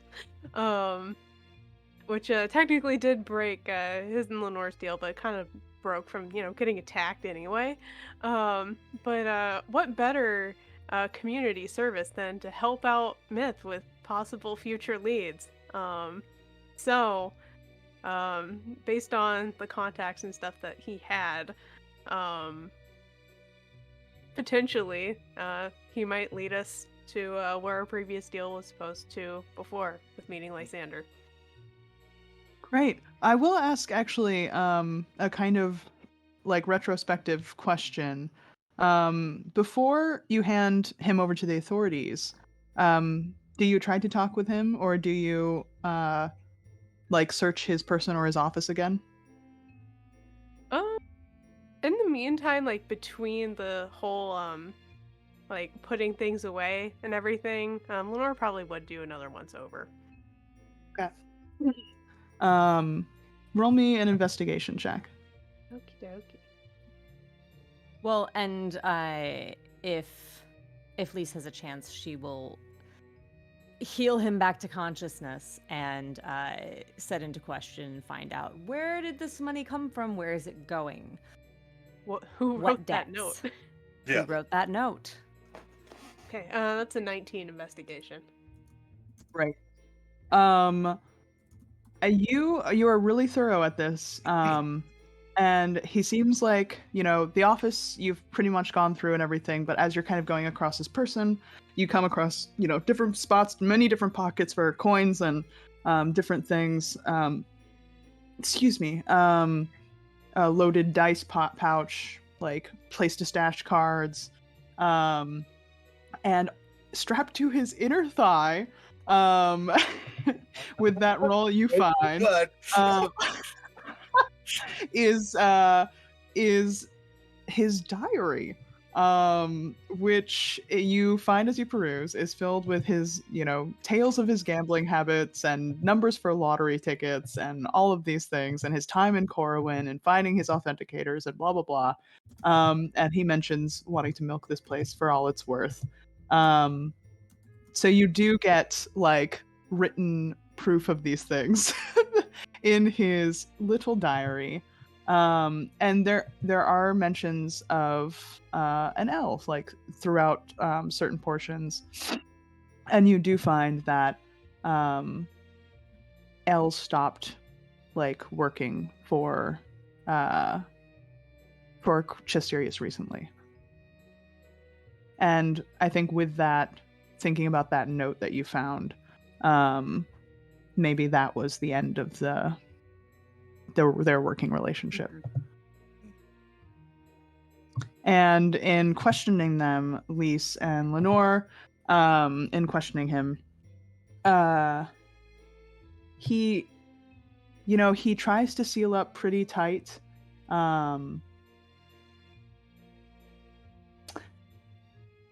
He tries to seal up pretty tight unless you both will press him in any particular way. Oh, Elise has suggestion and command. Great. So we'll say that you also zone of truth. Amazing. With a smattering of any and all of those, you do get out of him that their common meeting place outside of like the museum and things like that when they would do their passes would be the Milk and Thistle bar that is in Corwin. And so that is a place you can go. You may or may not find him there. All right. All right. Anything else with your time, Lenore? I mean, I feel like the camera's gonna pan away whenever she opens the door to that tavern. Nautilus doesn't know if she sees him sitting there or not. Love that. Yes. All right. Who's next? I think in the immediate aftermath, like Charles will be talking to Abaddon and like just outside of the museum and like end up giving him like a card in case he ever needs to look him up for some whatever reason. And go to help around town, maybe do some other jobs. But I think like maybe a year or two after this case takes place, Charles is at like kind of this big fair with his wife, but in true Columbo fashion, they've gotten separated somewhere in the crowds before the camera focuses on him, so you never see her. And he is wandering around looking for her when he sees like a tent with an art exhibit opening for one Mr. A. So he just like lights up another cigar and just like wanders in to see how the painting is going. Oh, great. All right. We've got Dolores and we've got Hera. Do you want to go next? Go for it. I kind of pictured Dolores going around, once again going around the museum, basically for the next couple of days before the opening, giving her helpful suggestions on how not to be so rural and trite. Great. And the opening was this morning, so this is all delivered in these next hours. Just a Yeah. myriad of just note after note after note. Yes, it just goes through the entire thing. But as she's going around, she does have a new cane, which is made out of bone. Oh my. So yeah, I mean, Yeah. you use what you got, All right. and that's her trophy for this particular case. We all wonder what other trophies Dolores has Yes. on her person. We don't. You really don't. It's We best not really, to. we don't want to know. Best Yeah. best not to think on it. All right, and let's leave it with Hera.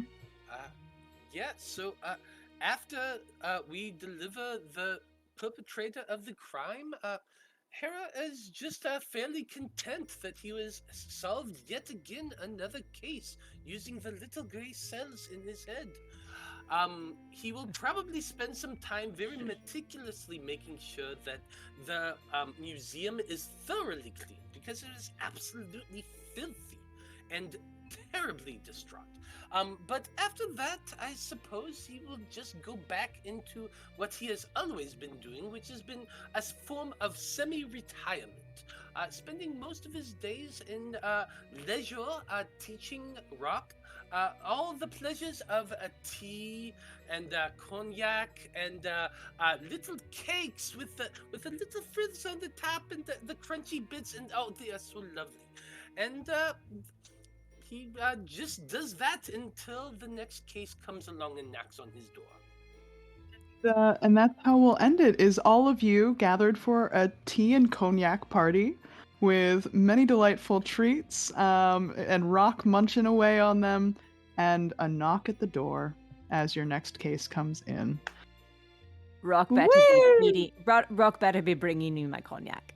Yes, on a little platter. We have it. Now the group has a small, annoying little creature, and then we have Rock. I'm glad you recognize your role in this, Dolores. I guarantee Rock has a bow tie. Yes. Yes. Oh, amazing. Well, thank you all so much for playing through this, and absolutely beautiful. So we'll do our quick outro, and thank you, Dorktales, for rating us. Okay, so let's see. Or actually, we will be rating. Sorry, I'm getting that mixed around. Thank you so much for joining us tonight, and thank you to the amazing cast. Truly. If you like what we do, you can join our Discord at the button in the description. It's where we post our monthly casting calls, schedules, and where we just generally hang out and be giant nerds. We'd love for you to come hang out and roll some dice with us. Once more, I'd like to go around and give everyone a chance to tell the people who you are and where they can find you. So we'll go in the same order we went in at the top. All right. Yes. Hi. Hello. It's me, Sir Hackalot. You know. Tonight I played Lenore Valise, who is one of my comfort characters. It was so good to revisit playing her. You can find me on all of the social media at Sir Heckalot, including Twitch, Itch, Twitter, Instagram. I'm everywhere, just find me. It's the best place to figure out where I'm going to be next in the TTRPG space. Though I can give you a little insight on that. Tomorrow and every other Thursday, you can find me on Dat Magic Juice's channel playing in All Hail the Queen, a Tyranny of Dragons campaign. You can catch me on Saturdays over at Indoor Adventures playing in a 1986 West End Ghostbusters game. It's so fun. I love it. I'm so happy to be back at it because we had a week off. Every other Tuesday, you can catch me over on Neon Lights Roleplay. And Gelgalim, it is a Rogue 2E Yiddish fantasy campaign. It is so cool. I'm so excited to be back to that one as well. And then I'm in a bunch more other things over at Neon Lights, like a Cold Hands, Warm Hearts, a Frost Maiden campaign every other Friday, and then Oathsworn Ozzy of the Dragon Lords every other Monday. Yeah, I'm just kind of everywhere. Just find me. I sneak into games here every once in a while. So check out the YouTube channel, check out the website, and let's keep on keeping on. I'm Mir. You'll find me online at Mir Draws, and yeah, anything I do will be posted up there. Don't have anything on the calendar at the moment, but I will always be looking for more to do. So, thanks for watching. Howdy. I'm Matthew R. Dawson, aka Scruffy Wanderer, on the tweets and the instas. You can find me on Random Rhapsody on Twitter, on YouTube, and on podcast, where I am the friendly neighborhood host and GM. We're about to start our brand new Curse of Strahd campaign. It's going to be crazy, lots of fun. Come check us out sometime. And I was playing Heracles Peridot, a really neurotic gnome and a lot of fun. So, see you later. Hi, I'm Jason Fryer. I was playing Dolores Applebottom this evening. You can catch me at OtterPoet on the Twitter. Every second Saturday, I play Nathan Gray in Impossible Landscapes on TTRP Theater. I'm not sure when, but in the near future, we'll be playing a character called Steven in the Land of the Dead, a Cult Divinity Lost module. Basically, Lost meets Green Inferno. So hopefully we'll be starting that soon. So keep an eye out. Thanks. Well, wonderful playing with everybody. Yeah. And hi, I'm Waffle. Tonight I have been shredding my vocal cords as the one and only Charles Crow. Hopefully I'll recover tomorrow at work. Hey, who knows? If you want to hear more about me or more from me, you can check me out on Twitter at the Space Hamster. Also, I have a podcast called Dice Fiends that comes out every other Wednesday. And I'm starting up another podcast because there's never enough plates to be spinning, called Are Sparks Ignited, which is an interstitial game set in the Magic the Gathering multiverse. So, it's starting up every other Monday on the 20th, and I would really love it if y'all could come check it out. Awesome. Oh, thank you all so much. I am Caitlin Kenny, your GM for this evening, and you can find me at Kate J. Kenny on Twitter. I'm a writer for the Game Screen and for Games Screen and Stage. So you can check out my work in various places like NPX, and my website, which is just my name, Caitlin Kenny. What was it? Oh, and as far as Lost Caravan things, I'm so excited to say that I will be a part of the Avatar Legends long-running Sweet. campaign that will start in April Nice. as a player, and I'm just absolutely jazzed. I'm going to be playing, I hope this isn't saying too much, I'm going to play a waterbender with a chronic illness. I'm so jazzed to be playing that. So, come check that out on the 14th of April, which is our start date. So great. Thank you all so much, players. This was amazing. I had such a blast. I hope you all did too watching, and you players as well. We'll be rating Dork Tales. Yeah, thank you all so much. I hope you have mysterious evenings, days, whatever time you're on. Thank you, and come join the Lost Caravan again. We'll Bye. see you. Good night. Bye.